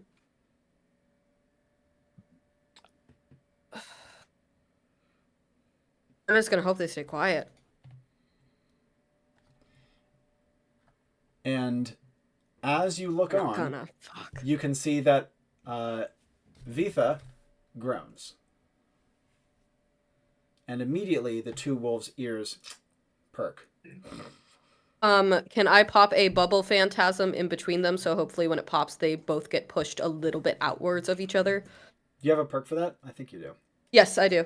Could you level 2, phantasms can be slightly solid, like a bubble or balloon. They can hold light objects, but it's popped or destroyed if even by weak attacks. Mm-hmm. And as you create this quick, small phantasm, the two wolves advance. They reach the phantasm through the haze, and you see they're both kind of hesitant about it. But you can see that their eyes keep being drawn towards Hippolyta, who's charging through the smoke towards you guys. Or not quite reaching the smoke yet, but charging towards the smoke. And as you hear them growl slightly, and immediately Shude, her eyes go wide, and she claps a hand over Vitha's mouth. Yep, great job. And the two of them hold perfectly still, and the wolves... Oh, I put a hand over my mouth, too. Yep. And the two wolves look on, and then you can see they kind of psych themselves up and leap out of the smoke. Hippolyta, you've charged over halfway across the beach, so to speak, of the hot springs, and the two wolves explode out of the smoke towards you. You are like less than 10 paces from them, though your bow is out and an arrow is knocked. I'm just gonna let loose at the one that's closest to me. The first arrow slams into its brow, and immediately it starts to go limp, but the other, still able to move, drags it with it as it slavers towards you and finishes its leap to try to get on top of you. What do you want to do? Okay, so it's. I imagine I don't have enough time to. Do I have enough time to loose another arrow? In this case, you've shot this. The two land, and then they start to bound again towards you, even though one of them is starting to droop at this point. So, how do you want to try to go from like empty bow to knocking another arrow with these things pretty much bearing right down on top of you? Talk me through it. Now, if there actually isn't time for this, then there isn't time for this. But if I think there's a chance that there's enough time that sort of worst case, right? If literally I get off an arrow as they're already in air and they still sort of come at me because that's how gravity works. If I've wounded them enough that then I can at that point sort of I don't want to be in a tumble with two wolves, but I'd rather be in a tumble with two wolves, one of whom's injured than not. Yep. So if there's enough time for that, then basically I'm just going to sort of, the sort of all of that archery training, just there's sort of the meditative place that you go where sort of it might as well, it's two wolves, they're in motion. Yeah, sort of in the next second, you're going to be in sort of a totally different fight. But just in that moment, it might as well just be an archery target that's sort of this is just, I'm just focused on sort of as fast as I possibly can, as accurate as I can possibly be, just loosing another arrow and not even thinking about sort of where I'll be in the next moment when the wolves inevitably crash into me, just trying to do what damage I can in that split second. Reflex stat. My reflex is 1+. That's what I remembered, yeah. And because of that, Hippolyta faces down the wolves, completely cool as a cucumber, draws a second arrow, and puts it into the second wolf's mouth as it is biting onto her hand. Now, you do have a heavy panoply. You do have quite a substantial amount of armor. However, as this thing hooks onto your hand, it immediately starts to drag you down to the ground, though the arrow shaft now emitting from its throat prevents it from getting a full clamp on you. What do you want to do? So, I've trained to fall correctly. I'm going to just I'm not going to fight it. I'm going to let it bowl me over and sort of distribute the force onto the ground, just like I've done a million times before. And just as far as I'm concerned, this is now a grapple. And so the injured wolf, as it comes down on me, I'm going to sort of, if its mouth is around my hand, I'm going to just grab its jaw and try and get it under me as sort of use the fall and then immediately try and. Yeah, absolutely. As you manage to get out partially on top of it, you feel its hand biting down, clamping onto your gauntleted hand. I'm guessing, actually, you might not have a full gaunt because you're an archer. Yeah, I probably don't. It's probably just one of those archery guard type things. Exactly. So this is probably not fun. Yeah. But resilience is what, 2 or 3? I think it's 2. My resilience is 2. 2, yeah. Excellent. So in that case, you're not losing the hand outright from this initial biting pattern. But you feel obviously incredible pain from that hand, but you do still manage to get on top of the wolf and push its head and your hand in its jaw down. What do you want to do after you've gotten it onto the ground? Well, so I dropped my sword previously, so unfortunately I don't have that. Is it unraveling from where the arrow went through? Yes, both of them are unraveling, though the one that you shot in the mouth is still moving more as it is unraveling. The one that was shot in the head is barely moving. Okay, I'm going to grab from the one that's got its mouth around my hand. I'm going to, at the exit wound, I'm going to just grab a bit where it's unraveling and yank like I'm tearing cloth. And string goes flying off of the back of its head. You can see that its mad rolling eye suddenly stops in place and its jaws go loose as it begins to unwind in full. Okay, I'm taking my hand back immediately. Yeah. Your hand is mangled beyond recognition at the moment. You still have all your fingers, but your hand isn't going to be usable at all. So no more archery for me for a bit. In that case, let's see.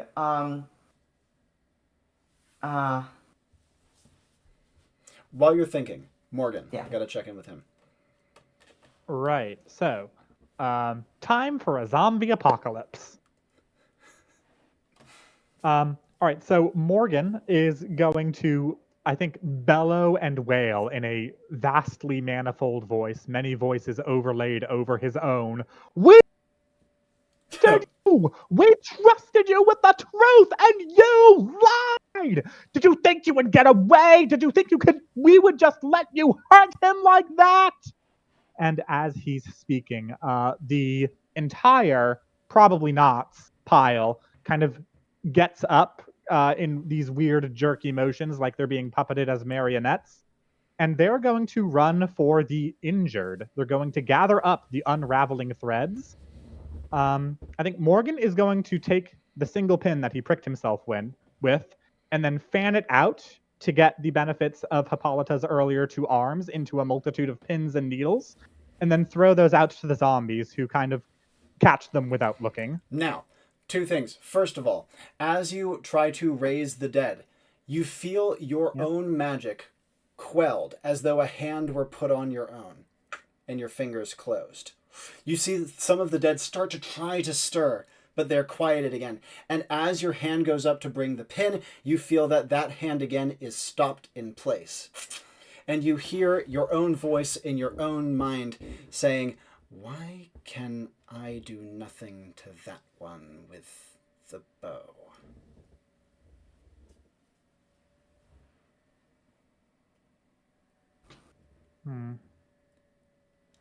Turn again activates Insidious Whispers on himself. No, he doesn't. How are you going to stop him from doing so? That's personal. I kept your secret. And Turn again says, "I know that to be a lie." I kept your second secret. And Turn again responds with, "And I am keeping your first." Insidious Whispers activates. And you hear, "That is insurmountable." And then, after another moment, "You, however, are not. I would recommend behaving yourself. We have a lot of work to do." Look where behaving myself got me. I'm done with your respectability politics. And as you say so, Turnigan says, "I have kept to the word of our deal, without exception. You did not state who was piloting.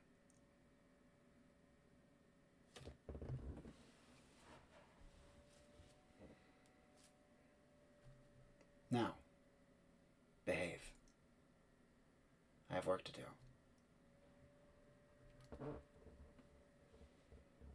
So do they. You hear a chorus behind you in your mind. And you hear the voices start to come. "Are you going to let him talk to you like that?" No.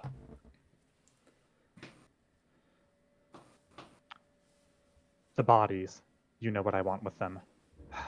It'll leave me with a little less of an army to work with in here. Go. I'll deal with him. He's barring the exit, so to speak. He's in control. Make a new one. Let's make a new one. Remember the Carnomancer ability, Open Vein? Of course. I open vein. Except I don't bleed red. I bleed neon green. And For those in the crowd who don't know this, I was about to ask. With a flick of his wrist, a wound, a gash, appears out of nowhere on Morgan's arm. And as he bleeds, he realizes something. Even though his eyes are currently being largely controlled by Turnigan, who has most of the control of his body, when he opens that wound, he realizes he is clad head to toe in armor. And the blood that drips out of him drips onto plate.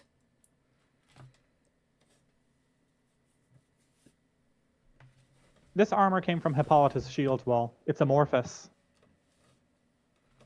Let the plate bubble off like a lava lamp, each bubble containing a drop of blood, as they kind of whisk away to the bodies. And as you are doing so, you hear your own voice say once again, No more of that, please. And you feel the wound seal. And then, again, your own voice. No more of that, please. And again, your own voice. If you did not like the terms of this deal, you should not have agreed to them. Simple. I'm abiding by the letter. But not by the spirit. And I think we both know the spirit is what matters. A shame, isn't it? The armor drifts through the air spectrally, surrounded by a faint haze of ectoplasm, and each armor piece settles on a different corpse. Hippolyta is in the midst of getting her hand bitten and does not notice this. Siri, on the other hand, does. Now, before we go further with that, Siri, after the wolves have been distracted and go charging out towards Hippolyta, what would you like to do? You can see the brawl between them take place immediately, and the two girls barely able to make it out through the smoke screen. You can see like covering each other's mouths, or rather, the awake one does, and the hazy one just kind of goes along with it. Okay. I want to go over them, hold both their hands, look at them, go. I know you're tired. I know you've been through a lot. I need your help. All right? We don't have a lot of time, and we need to get as many of your friends, as many of your family back as possible. Okay? And I need you. I cannot do this on my own. All right? And I know that your magic is stronger than mine in this case because you know them. But what do you mean? There's nothing. We have... You have magic. I can see it in you. I saw it come out of...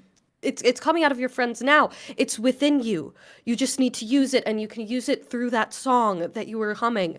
I promise you, that's how you get them back. You hear a sudden clink, and you can see a few of the drifting armor pieces surrounded by a green haze started to clasp around a few of the unconscious and possibly dead around you. I think Siri takes a second and then like tries to shake it off. The smoke is slightly clearing at this point, and the girls are looking at you, the awake one terrified, the barely awake one not. And you hear a sudden as a woman pulls herself to her feet. Most of her face is gone, as are most of her arms. Roll with it. See, there's magic in them. They're using it now to fight back. I need you to use your magic too to help save everybody else. Vita, come on. Siri, you suddenly feel a sharp twinge from the top of your head. Yeah, that makes sense. I take my broken folding fan, that is proficient in blocking magic and use it, and hopefully it slices whatever just poked my head. And as you whip it up, if this thing were intact, absolutely would have worked. However, you hear an indignant "ah!" as a raven flies up and away from you with one of your blonde hairs in its beak.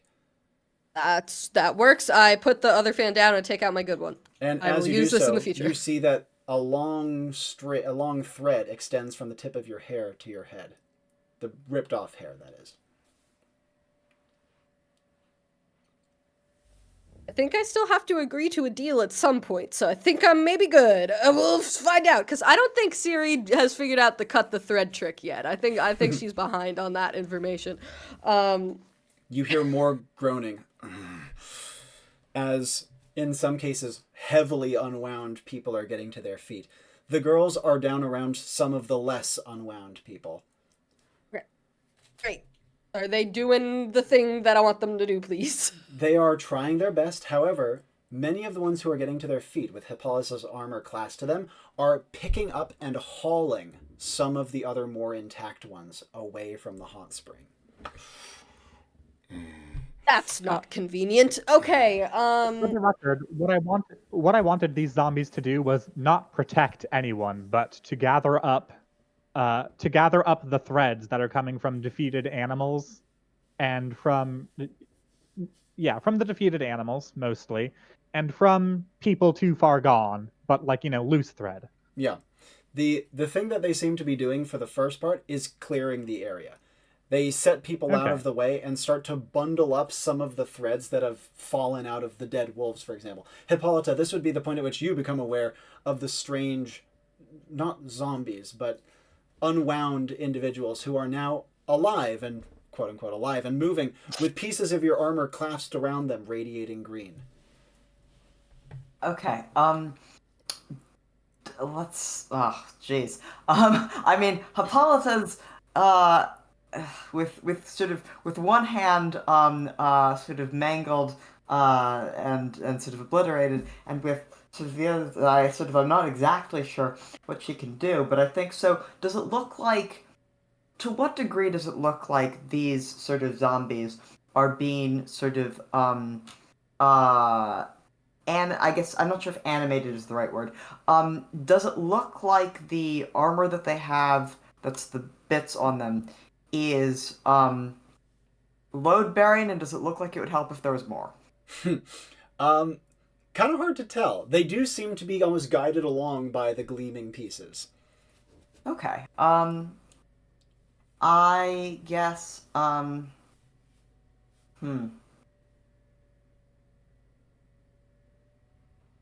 And does Hippolyta? So it looks like Morgan. So are they're gathering up some of the threads from the wolves? You said. Yep, and the dead raven, and a lot in many cases themselves, the ones who are very far gone, and they are starting to bring them towards Morgan, who is still largely armor clad, though like a quarter of his body is now out. Okay. So. Yeah, I guess, I guess Hippolyta's just going to help as best she can. She's going to grab a handful of of the unraveling wolf and just sort of bring it over to the pile. And as she does so, she would notice that Morgan, that at least the quarter of his body no longer in armor, has turned somewhat and is producing thread from his fingertips, which is creating a second Morgan made of thread. Okay. Am I doing that, or am I being made to do that? This is neither, actually. This is Turnigan using his own magic through your body. Okay. And as the secondary Morgan is created, it draws its made of thread ritual knife and looks eyelessly towards Hippolyta and starts to advance. Do you think that copy would have its power? And you hear, it doesn't need it.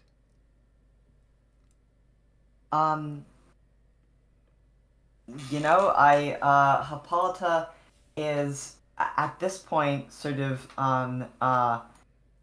she's is down and pretty and pretty out, but not beaten, and so she's gonna she's stumbled over to where the pile is, and she's just gonna kind of bring the threads down to the ground and just kind of and she's gonna hit the ground sort of in half, just throwing it to the ground, half sort of stumbling herself, and as she does so, she's looking straight at the thread Morgan who's advancing towards her. She's gonna yell, "Just try it!" And another shield wall is gonna spring up in front of her. And as you do so, Siri yells, "Don't let it touch you or your magic."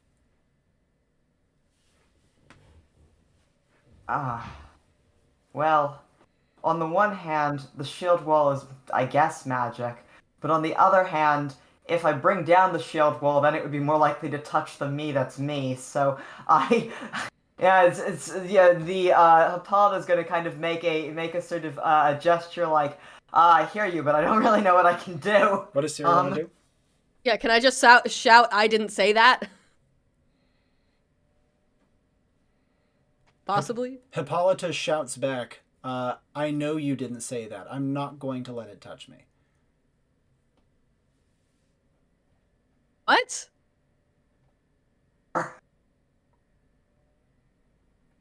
I'm just gonna ignore you for the rest of this mission. Ignore each other. I think that would be best. Okay.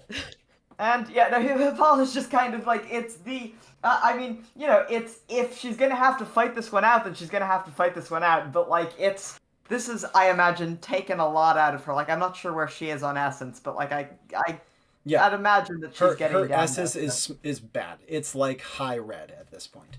Yeah, so she's, I mean, basically, I think the way she is seeing this is like, you know, if it can break through the shield wall, or if it touches the shield wall and something bad happens, then sort of at that point, she's just going to be sort of in a desperate sort of fight. I don't know, does a string knife do the same damage as a real knife? Who knows? We'll cross that bridge when we come to it. And until, as like she's watching it advance on her, she's just kind of like, you know, with this pile of string next to her that she has no idea what she's collecting it for, is just like going to look and just stare down this string monster advancing at her, and like, on the one hand, she doesn't have an exit strategy out of this, but on the other hand, you know, she kind of is past the point where she feels like she needs one, and she's just gonna like stare it down and, you know, just try it, make my day, sort of see how desperate see how nasty I'll be when I'm desperate, sort of, you know, if you think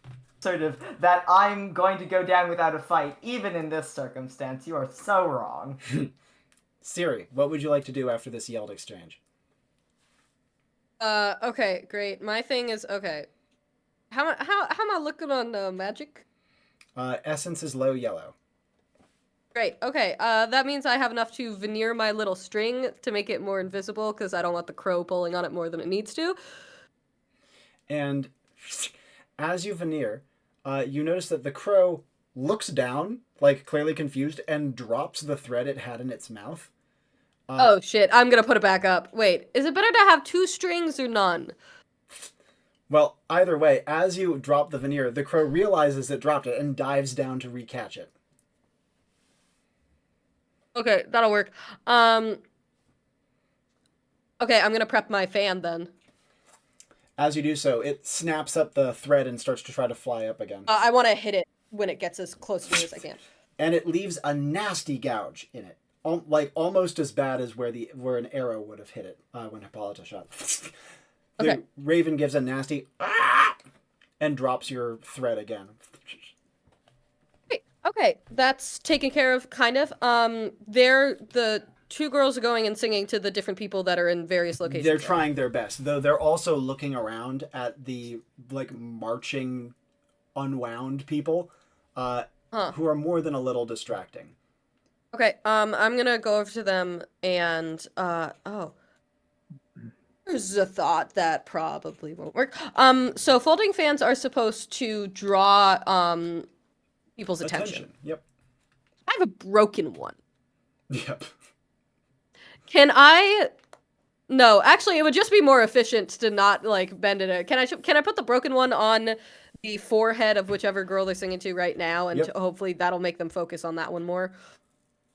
The 2 look to you, the hazy one, still very hazy, but Shuda says, "Why are they moving like that? Is it him?" I don't... It's not him. I can promise you that. They are helping, I think. Just give me a second. Can I take out my hand mirror and try to contact Morgan? That's a great question. Morgan. Focus on an ally. The thread pile is growing larger. Great. So these zombies are presumably, they do some sort of misogynistically stereotyped women's work. I imagine in addition to washing clothes, they were responsible for making them.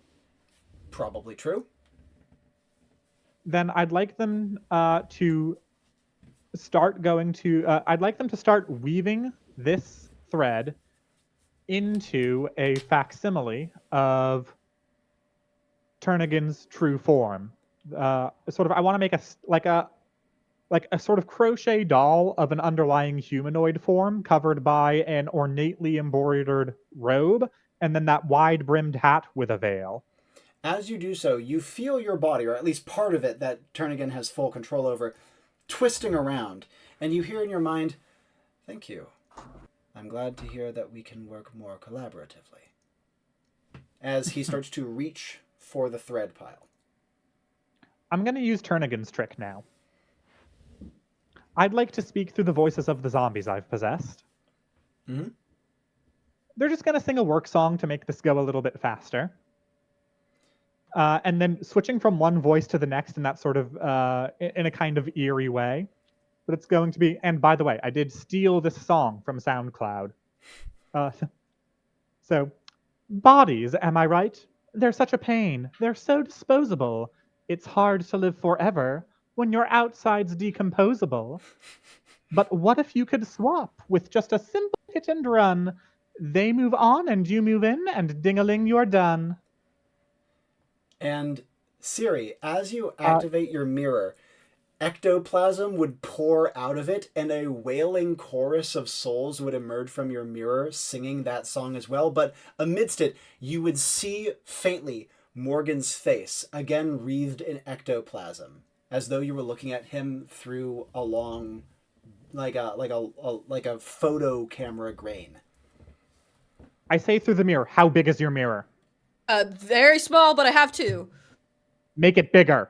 Okay, the people walking, that's you, right? No response. Okay, well, oh god, how do I make the mirror bigger? You guys keep going? You're doing great. I'm gonna get up and I'm gonna go and put both of my mirrors in the pond or lake or whatever it is. Is this like a throw or like a place?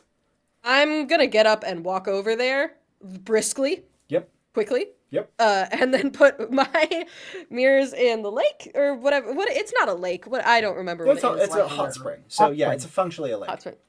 Okay, great. And that is reflective. And oh, veneer. Can I use veneer to make the water appear more as a mirror? Beautiful. Easy. More reflective. Okay. Morgan, great. mirror is bigger. Great. What I'm going to do next aside, I forgot. I need to keep Insidious Whispers on cooldown. So I'm going to Insidious Whispers. Turnigan, what's he afraid of? That's a great question. In that case, you would not have the same chorus as per usual. It's kind of smaller with a lesser number of voices. But you do, and also, instead of hearing them kind of in the back of your mind, they're almost like they're right next to you, chatting conversationally. You know, it's the funniest thing about threads, right? If I were a thread, you know what I'd be afraid of, boy? Burning. Yeah.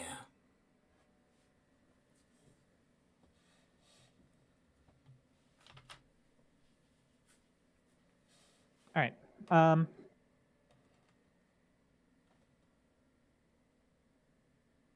So what I want to do is concentrate most of Turnigan's essence in the... What's the word I'm looking for? Vessel is appropriate, but it's not the one I want. Effigy. The effigy we're creating. Yeah. And I'd like to trap it in there with another spell. He seems to be like, oh, this is wonderful. This is great. So he's going to just hop right on in there.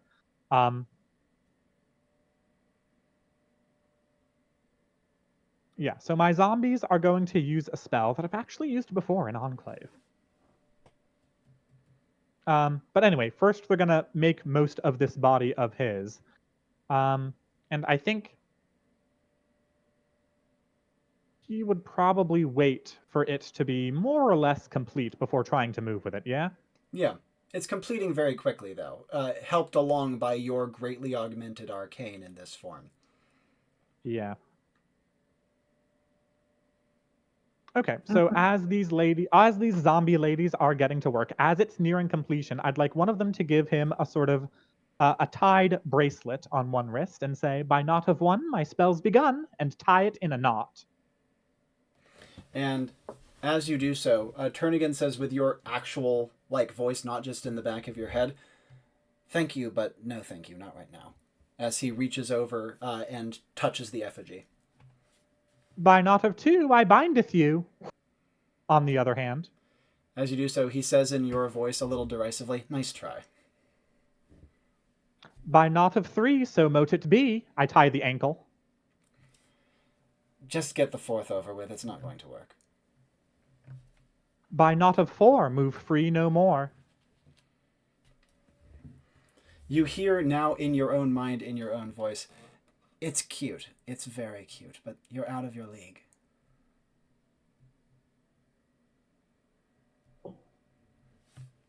What do you want to do with the mirror? Oh, you know the ring? Yep. I'd like to... Ooh.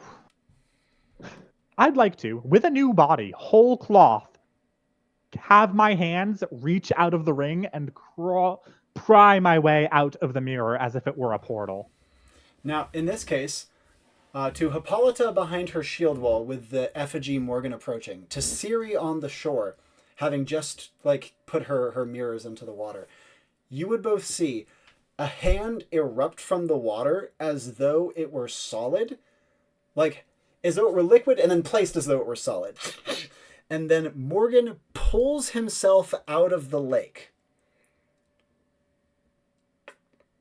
I'd like to, at the risk of making a pun here, formulate a new body for myself. Whole cloth.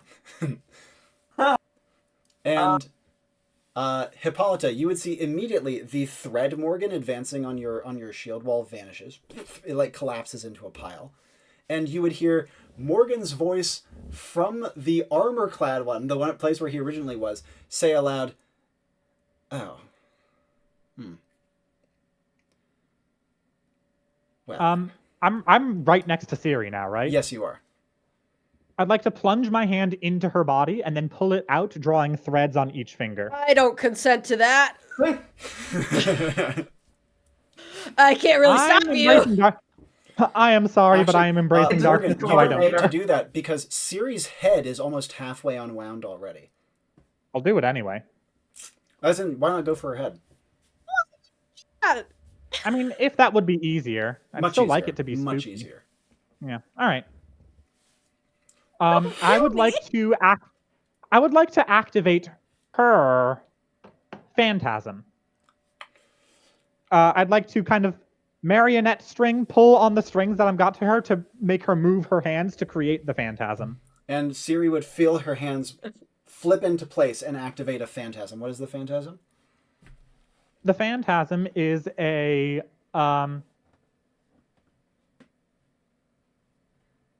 wondering who I should target here, which I might kind of prod my intelligence for, but it's going to be a countdown, counting down to the end of Embrace Darkness's duration. But I don't want it to be known that it's counting down to the end of Embrace Darkness's duration. I want Turnagain to become afraid of this countdown, thinking it is counting down to his demise. I'd like the countdown to be written in flaming numbers. Okay, thank you. I was about to say, please give me some fire here. If that is the case, he has already stated that he is unable to interfere with Hippolyta. Okay. Then which one is Hippolyta engaging? Hippolyta is the closest to your actual body, we shall say. Your former body, your first body. Her shield wall is starting to retract now that the thread version of you is gone. And she is staring down Turnagain possessing your first body at the moment. Okay. Hey, quick question. On my new body, does it have the Enclave badge? No. Damn.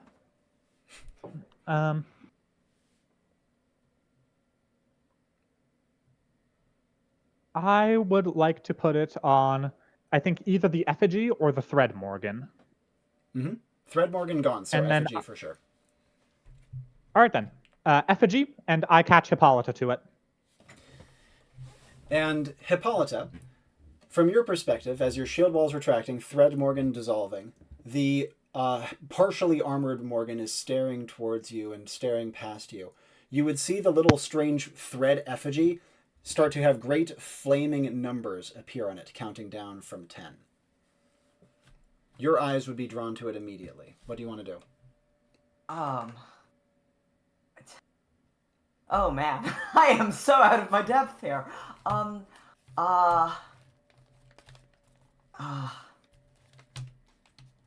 I guess, I'll turn to New Morgan and say, is that a problem or is this good?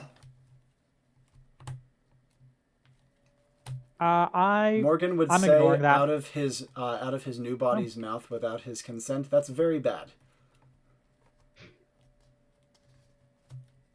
Make Do it about worse. it. Did you hear the follow-up, make it worse? Oh, okay, make it worse. So, jeez. Okay, I'm gonna,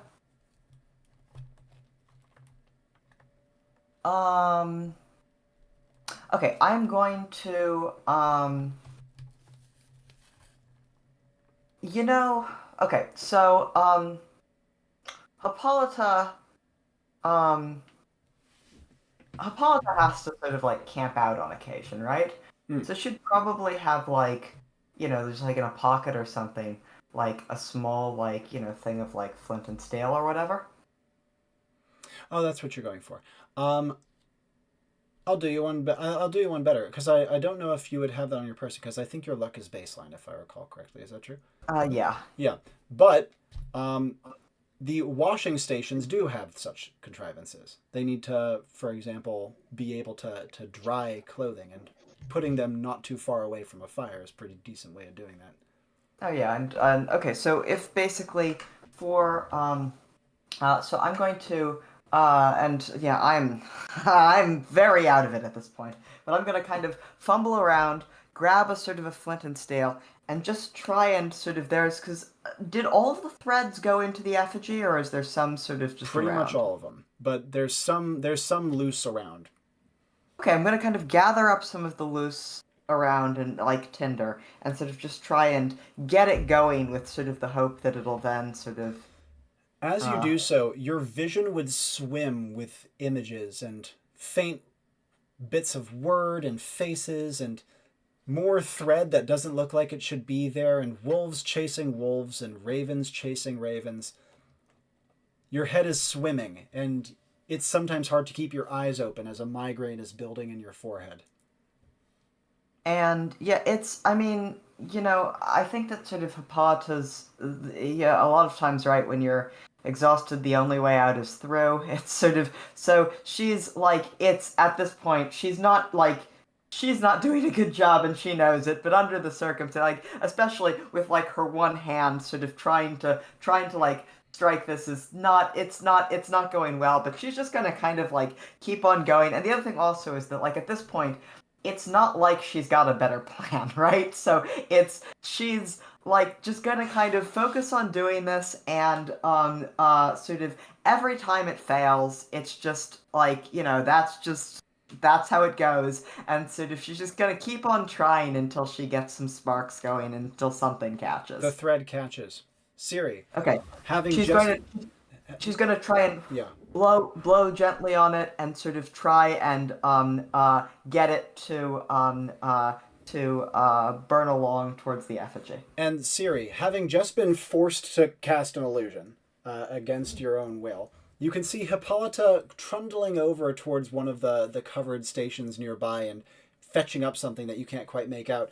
But you can also see that Turnigan is within the armor still on him, wildly trying to push to get away from Hippolyta, step away, though the armor seems to be heavily restricting his movements. String and thread is wildly flailing at Hippolyta, but is kept at bay by the shield surrounding her.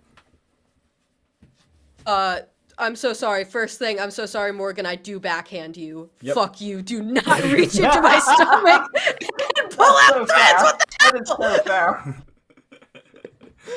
I stop. I go, we'll talk about this later. Don't ever fucking do that again. He hates fire? Morgan's response to this will be to kind of hunch down with his hands on his knees and start vomiting green fire. I'm going to apport 2 spirits here. And Siri? No, not Okay. at Siri, just in general. Yeah. In two great gouts of flame appear a Puritan woman who was burned at the stake for witchcraft, which incidentally she was guilty of, but she didn't actually commit any of the crimes she was accused of. And, her name is Chastity. And Ted, who was an 80s punk rocker who actually just died in a bonfire.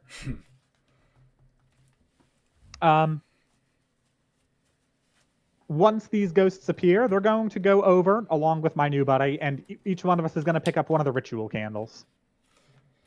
Siri, actions from you. What the fuck is happening right now?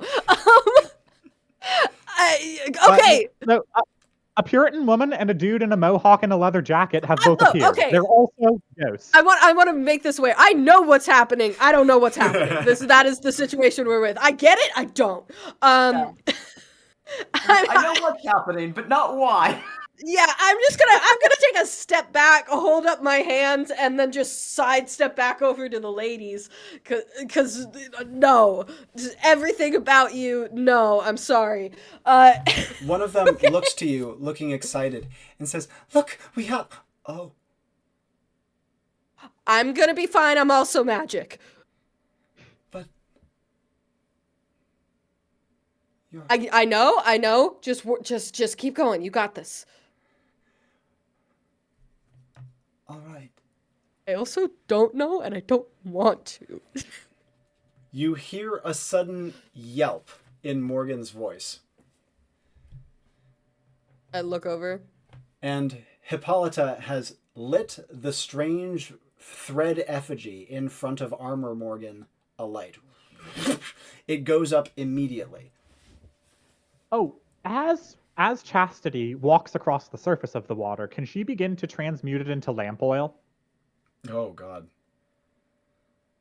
I don't think I'm going to be able to let you do that. I can do a trail of lamp oil, but definitely not a full transmutation. Okay, that's fair. Mm. Once she picks up her candle, Ted is going to go right to the effigy. Chastity's going to walk in a circle around him. And as you do so, you can see that the threads that are surrounding the area that had previously, in many cases, been so orderly and well contended, are flailing and flying. It's as though, how to describe this? Imagine 200,000 tiny little octopuses all trying to escape.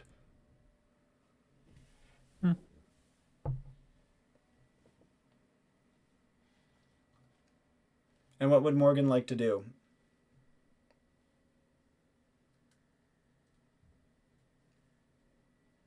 I want to prevent them from escaping, but I'm wondering what the best way to do that might be. Can I ask a question? Yeah. Is my hat lying around? It flew off. It is lying around.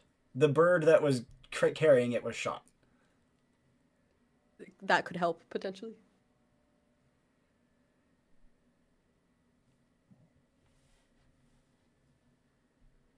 I'm sorry, your mic didn't pick it up. Hat? Yeah. Hat. Yeah. Badge. Okay. I feel like if we were in a haunted house, this would be easy. I just have to slam all the doors shut and then they'd be locked, and then even if you could break the locks, you'd open them and find a wall of concrete. But we're out in the open. I wonder if maybe I could do something with making a weird gravity well, or maybe I could open an eerie rift around the perimeter that you can't cross. Before you go too much further, Hippolyta, the threads have gone up around you. There are strange people walking in your peripheries, but most importantly, you can see Morgan, possessed Morgan, armored Morgan, standing across from the burning effigy from you. You can see that his eyes are wide and he's his whole body is heaving slightly, though your armor prevents him from moving anything besides his right arm. So,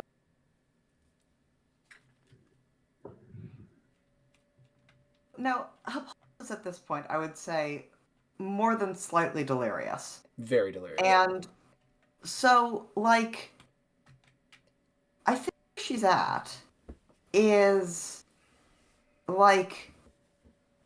if we're gonna get out of this, sort of, it's either gonna be up to Siri or Morgan, right? Because she can't really sort of like, she was barely able to light a fire.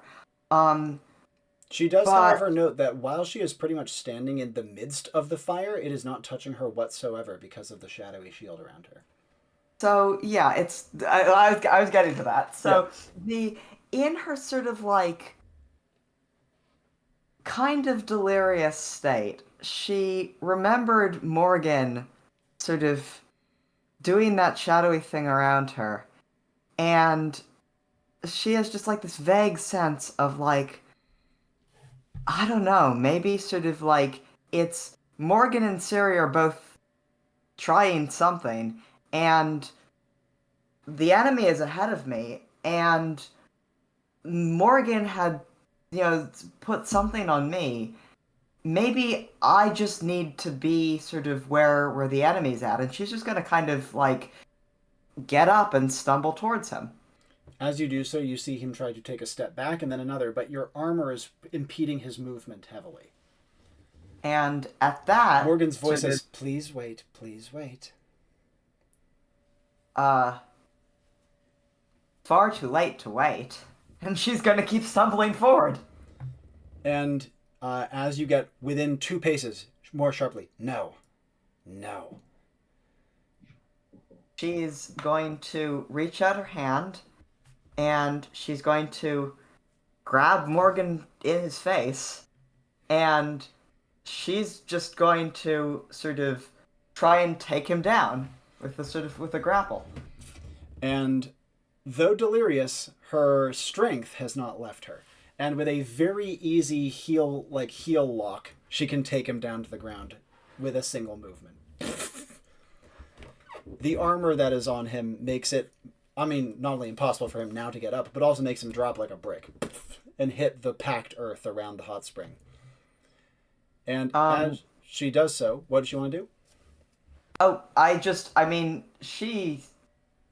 she's just gonna like, at this point, right, it's the what's left when she's this sort of out of her head, I think just is just a basic like training. She's just gonna wail on him. And with the first blow to the face, Siri and Morgan would notice something. All around, the threads that had been everywhere, flailing and burning, and the ravens circling above, vanish. Immediately. Morgan, next to Siri, vanishes immediately. The partially unwound people reform immediately. The ones who had been fully unwound are gone. However, Hippolyta, Morgan comes to his senses to find Hippolyta beating the shit out of his face. I've been beaten on before. Oh. She's gonna mumble out as she's doing this. She's gonna mumble out, "I will tell of your deeds. I will tell your family of your deeds." Can you finish me off with a concussion, please? It would be so poetic. Hippolyta does actually detect the different note in Morgan's voice.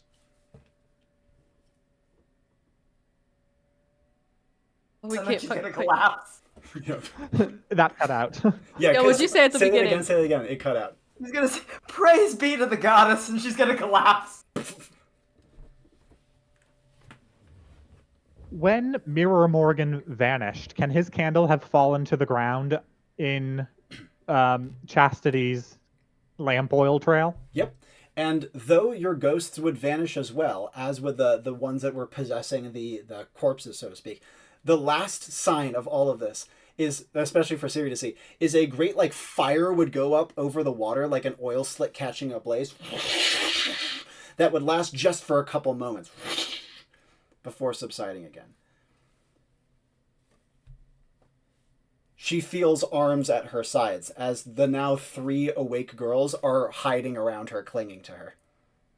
Hey, everything's okay. Everything's okay. I think it's actually everything's okay. Your head's back. Yes, and looks like everyone else's is too. Turn around. And you hear for the first time? Yes. and you hear them rushing over. Hopefully they're not dead, because I'm not. I'll go and check with the girls to see what happened. Yep. You can see them checking people and touching faces. Many do not wake up. But Some do. 5 more do. One of the girls politely fetches your hat and passes it back. You over. don't need to do that. I'll thank you. And Morgan, with a brawny, armored Amazon slumped across you, you feel your Enclave badge ping. My everything hurts. Can I leave? Are we leaving? Siri, you hear Morgan croak this out as your own badge pings as well. I think you're good. I might stick around just a couple minutes longer, help out. Okay. So we're gonna talk about what happened when we get back. That's fair. I'm sorry. I am too. Ping. And Siri, how long do you want to stay? If I'm allowed to stay a full week, I would. The Enclave will not stop you. However, I'm guessing you would ping out Hippolyta before then. Yes. The unconscious Hippolyta is pinged out. But Siri, in this case, would be over A nice nappy nap on the ground. Yeah, pretty much. Peace out. Siri would I didn't realize she was unconscious. If I had, I would have pinged her out myself. Yeah. Siri would be subject to an absolute roller coaster of emotions. The relief of the survivors, the absolute heart-wrenching tragedy of the ones who were not able to make it, the procession back down to the village, the incredible mourning of all of the villagers, the stories and the fear and the mistrust of you initially, but then slowly having the girls vouch for you and earning the trust of those involved. The whispered voices, the self-censoring of the word turn again, which they refuse to say. And the absolute disbelief that some people, even though they died, were spared him. The bodies are given proper burial rites. A deep pallor, or a deep pall of sorrow hangs over the community.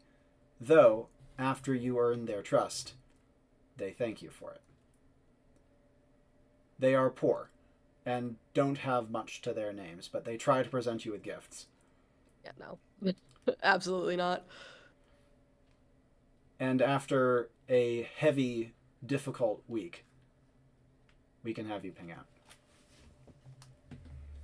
And on that note, we will end the mission.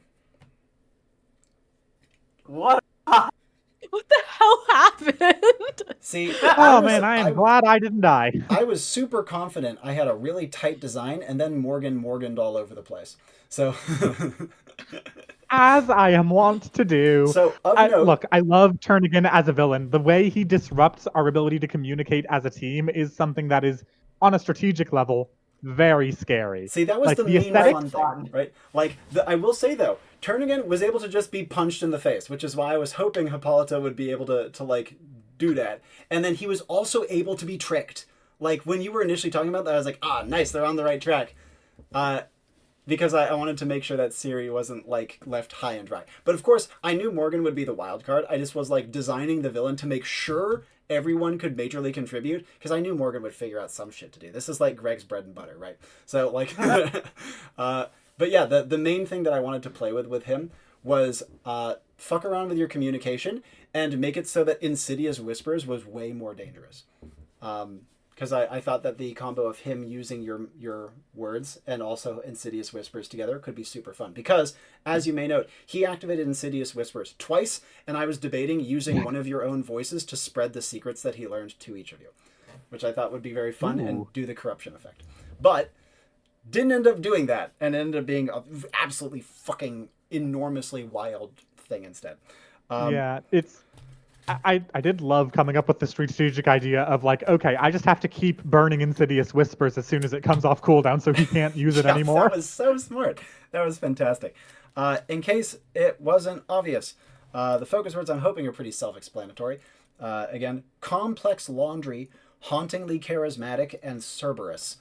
I'm hoping those are fairly straightforward. The Cerberus one is the weirdest one. It was both his animal companions, which came in 1, 2, and 3, and also the fact that he was psychopomp-ish.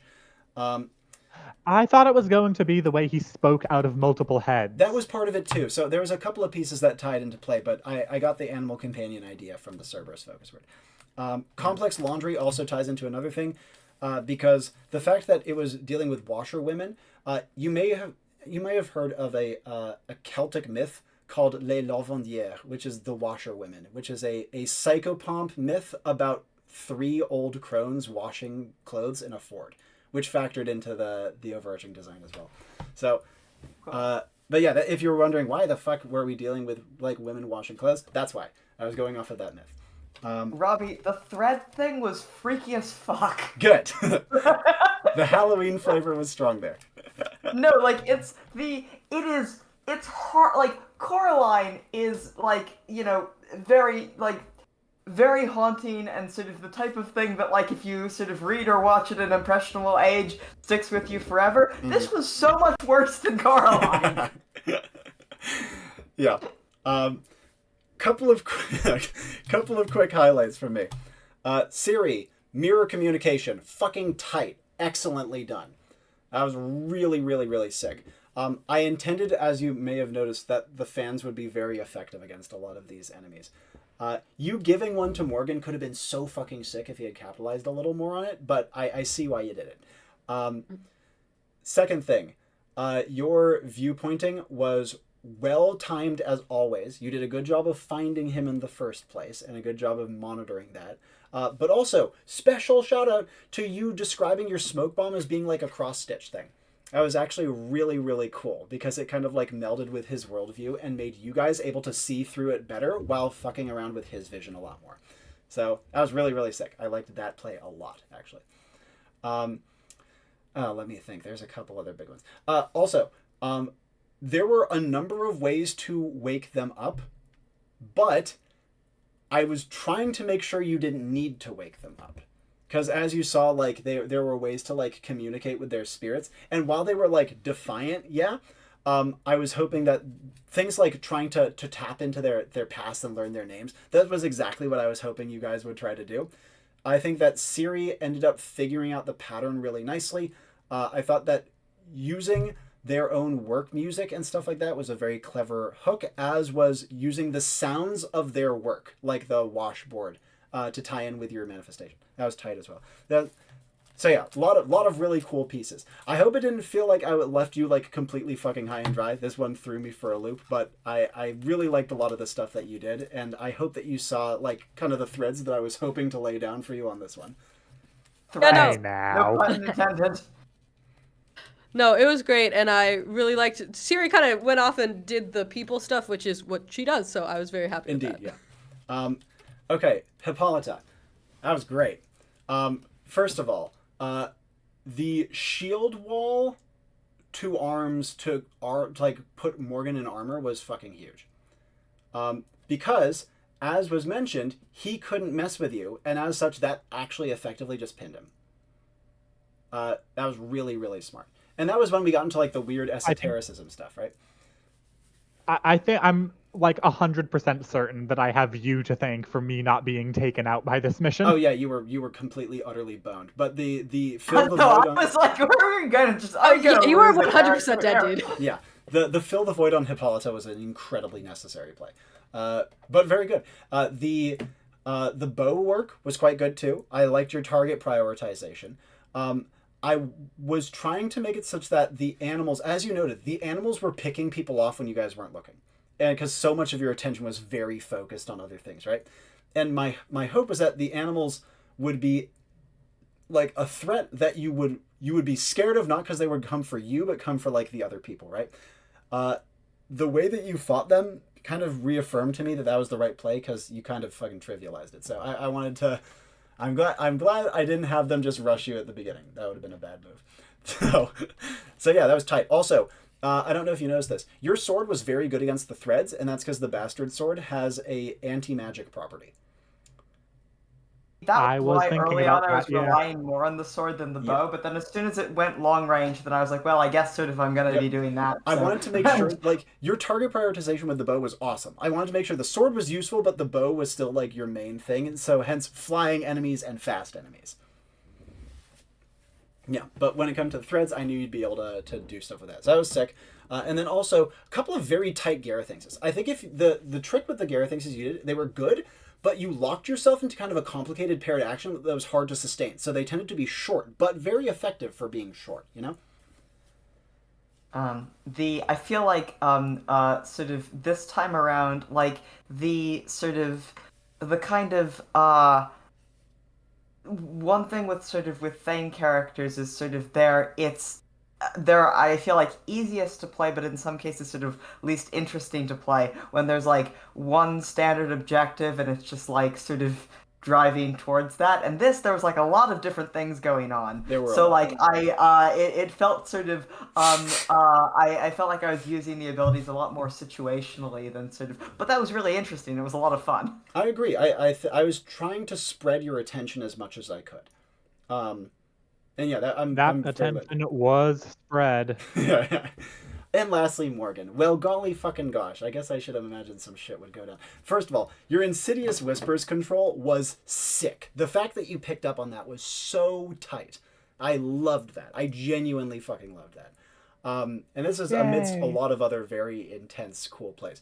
Second of all, your priming for the Embrace Darkness, like your emotional hook for that, perfection. That was awesome. That was so good. Like, genuinely adored it. Just happened that Turnigan was able to, like, commandeer it, right? But, like, still really good. To fill the void on Hippolyta saved your life, without question. And probably the mission. Nice. I have definitely pictured, for those of you who may be watching this, Morgan is an adaptation of a character that I was playing in a version of Call of Cthulhu, but with some homebrewed rules. That campaign is currently on hiatus, but I adore the character, and he's definitely the type of person who would, like, follow a woman in white, or get hypnotized by Dracula, or, fall for the Siren song, all that kind of things. Well, I was going to say, too, I love the character. I think that your characterization of him was exceptional. And I think that he served a very interesting role amidst his teammates. Because both Siri and Hippolyta, in their own ways, right, are more confident and authoritative. In their own ways. Yeah. Like, Siri is a Scream Queen to some degree, but still is confident and authoritative. Because she's a senior Enclave agent. And yes. What level is she now? She's 3. I think this is going to get her to 4. Yeah. And so, especially that little thing with Siri being like, oh, God, this is your first. Oh, honey, I'm so sorry. That was great, right? That was awesome. And I felt like Morgan, being this kind of, like, fresh face, so to speak, allowed the other two to kind of play off of him to some degree. And, like, yeah, he was kind of the linchpin of the mission. It was kind of the mission's heart, which I thought was great. So you played that role beautifully. Oh. Your candle play was fucking sweet, by the way. I don't know if you noticed this, but even after he got control of you, he wasn't able to do nearly as much damage as he might have otherwise. And a big part of that was because you had dampened magic so effectively with your early candle play. That was great as well. Good. And on top of that, I think that the thing that you did on the whole mission, besides the amazing cooldown management on Insidious Whispers, which I fucking loved, like I said, there was something you did where you were like, you tricked him into eating the Insidious Whispers corruption. Yes. That was incredible. Like, I think that was one of 3 plays that made the mission work. 4, actually. One was that. Second, because that, like, made him more likely to, like, be too cocky and try to grab you, right? Because you were offering it up to him on a fucking silver plate, right? Second one, fill the void on Hippolyta. That was a huge fucking play. To be fair, the whole he's fallen for my trap thing was actually more of a post hoc justification with, like, okay, well, what can I still get out of this? Well, that's the thing, right? I kind of felt that, and yet it was such a great idea that I was like, oh, fuck yeah, we're 100% in on this. The third thing that I think really made all the difference was Hippolyta armor around the possessed Morgan. That was absolutely fucking enormous. And the last one was Siri managing to Thank wake you one for girl saving up. my favorite character. Yeah, as soon as Siri woke one girl up, I was like, okay, like this mission would not have ended well had you not managed to wake anyone up. Yeah, you probably could have like saved a few. Frankly, 8 is way higher than I thought you'd get. Like you saved 8 out of 30. I was expecting 5. But yeah, that was really, really great. The one other thing I would mention Is the Enclave marking this as a success? I will mark this as a success. Great. I mean, it's a bittersweet one, but it's a success. Yeah. The one last thing I will if there's mention nothing else to is say on... Oh, yes. I have used Turn Again once before. Oh. And on that mission, it was a straight boss fight mission where the whole mission was fighting Turn Again, mano a mano. And because... Was this in Legacy or in Advent? This was in Legacy. And the shame was we didn't get to play with the voice thingy nearly as much. And so I was like, you know, based on these focus words and these characters, I see a really fun situation to fuck around with a party dynamic in a way that I think will actually be impactful to the mission. Because the first one was literally just 2 very efficient combat characters trying to beat the fuck out of him. And it was hard. Like, it was a hard fight, right? Especially because they weren't able to, for example, neuter his fucking magic in the area with candles, or have one person be completely fucking immune to him, or anything like that. So so completely different context for the character, and I really hope you enjoyed the gimmick, because it's a very fun one, I think. Yeah, was great. I sort of the not voice being able to dynamic trust was so what your much fun. teammates say is such a great way to play horror. Yeah. That was the goal. Yes, what is it, Mary? Mission name. We always Thank you. forget. We're not forgetting Yes, this mission, time. I was gonna say. I have 2 suggestions. Okay. Yeah.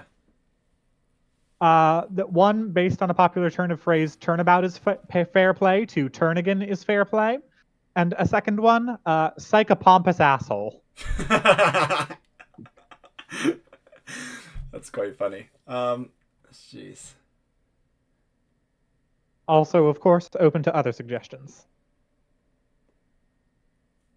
They're Hot both, Springs Eternal. they're both really clever. Frankly, all of those are really clever. I'm just thinking, like, if I saw that in the mission log, would I know exactly what? I mean, the Turn Again one. Yeah, I was gonna say threads. Threadbared Souls. I know threads of time. It feels like a saying. If we could throw the word thread in there, that would help. Yeah. Threadbared Souls. Potentially. You could do something like threadbare your soul. Because it's like, yeah, Maybe. I'm gonna bare my soul, that sort of thing. That's what I was kind of going for. Delorn in chat said something on threading the needle. Oh, threading the needle is quite good, actually. Turning the needle is good. Another vote for Turn Again is fair play, as I did accidentally call him Turnabout several times. I think threading the needle I like because it emphasizes the wild twist the mission took when Morgan pricked himself with the needle. Yeah, that one is pretty good. Okay, threading the needle. He will prick his finger on the spindle of a spinning wheel and fall into a sleep like death. Another suggestion was needling the thread. Oh, that's actually way better. I really like needling let's the, do thread. needling the thread, That's yeah. excellent. Yeah, we did kind of needle him, didn't we? Yep. I actually based him very much on, like, not Rumpelstiltskin, right? But Rumpelstiltskin-esque folklore monsters. Like, oh, you have to speak to them in rhyme, that sort of bullshit. Like, those sort of almost random elements. So I was like, instead of trying to make it super cohesive, I was like, yeah, he has a deer. Can also speak out of your mouths, and there's thread everywhere. Like, folklore monsters, they're not consistent. Like, Yeah. He has a deer. For a second there, I thought it was going to be, oh, has it secretly been this whole time that he can speak out of our mouths whenever we say his name? Can we just, if we censor ourselves, will we be reliable speakers? so that's a clever I think idea. that got disproved like a few lines later. Yeah, it's a clever idea, and I was kind of purposely trying to make you think that there was, like, a logic like that. But no, he was just like, Blair. He would just do it. I do like his ventriloquy trick. It's a fun one. Do you guys have any other questions for me about the mission, plot, calls, etc.? I just want to emphasize again, man, the threat thing was real creepy, Robbie. That was excellently done. Absolutely horrific. Thank you. Is it sufficiently Halloween? Oh, yes. Good. Very good. That's the Was goal. there anything more you wanted to see from my attempts to wrest control of Embrace Darkness from him? I think there are ways to do it. The way that I was kind of... Okay, there was so many different ones, right? The way that I was kind of thinking of doing it is you hooking onto what Hippolyta said when she two-armed the shields onto your armor. Do you remember what... She said something along the lines of, fight, Morgan. You know, like, don't let him win. That sort of shit. And I was like, okay, if you can hook off of that and then use that to maybe do some... Even do something like, oh, I'm going to activate Insidious Whispers on turn again. He's possessing me, so I'm going to be the Insidious Whispers and he's me. Like, some shit like that. Oh, yeah. Like, I thought you might try something like that, or try to do, like, an Embrace Darkness to wrest control of the Embrace Darkness from him by embracing the darkness even fucking more. Like, because, again, I was thinking about trying to go off of the hook with Hippolyta, who's protected from him. So that's why I was kind of thinking you were doing. But the bleeding out thing was kind of neat. Like, that's like... And the mirror contact was sick. Like, that was a really cool image. What was Morgan's essence level at? Yeah, what was his essence? Because he was going crazy with stuff. Yeah. The big one there is if Insidious Whispers, when someone else uses it, drained your essence, you were fried on that. But since that's not the case, you ended the mission in high red. Morgan did. Yeah. Okay. In fact, I think the only person who didn't end the mission in red, which is very unlike her, is Siri. I was trying so hard. Yeah. Not You ended to in run low out of yellow. magic. I do every single time. I was like, I'm not gonna hallucinate this time. Yep. Yeah. Nice job working with the hallucinations, by the way, Ray. Yeah. As you might have noticed, I have like this partially pre-planned roster of ghosts that I plan on calling on. No, it's very cute. It's the sort of thing that Embrace Darkness is like pretty well made for. Yeah. Yeah. You kind of cheated the downside of Embrace Darkness by having it be someone else possessing you. It wasn't even my main crew. I'm Morgan, not Morgan, Lethal. Hyper-specific all of your ghosts were. Yeah, quite good. Sorry, Mary, what was that? No, you did it correctly. You did it in character, but Siri tried to point out that you had to put in the deal that you get to stay in control.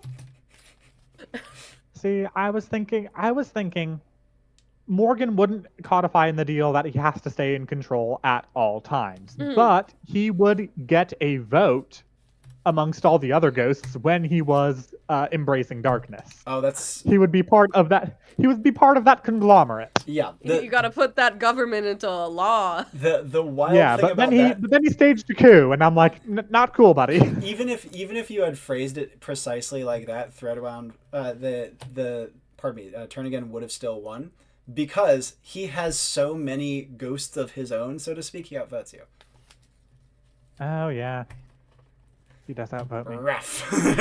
So yeah, that's why he was like, I'm oh, this is a reminded great of deal. that I like this Team deal. Fortress 2 comic where the Doctor goes back to the devil and he's like, you don't own all of my soul, but you have controlling interest in it. Hard Schrodinger situation right there.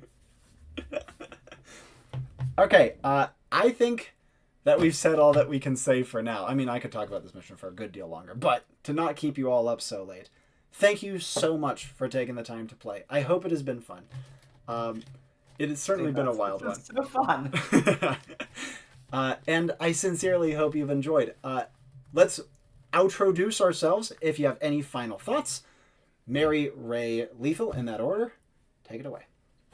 My name's Mary May. I'm gonna go to bed and try not to have a nightmare. Right. I'm Ray, and I'm honestly same. Robbie, this will live in the back of my brain forever. And lastly. And I am Lethal, and I'm gonna go to bed and try to have a nightmare. And as always, my name has been Robbie Howell. Thank you so much for watching, and ciao for now.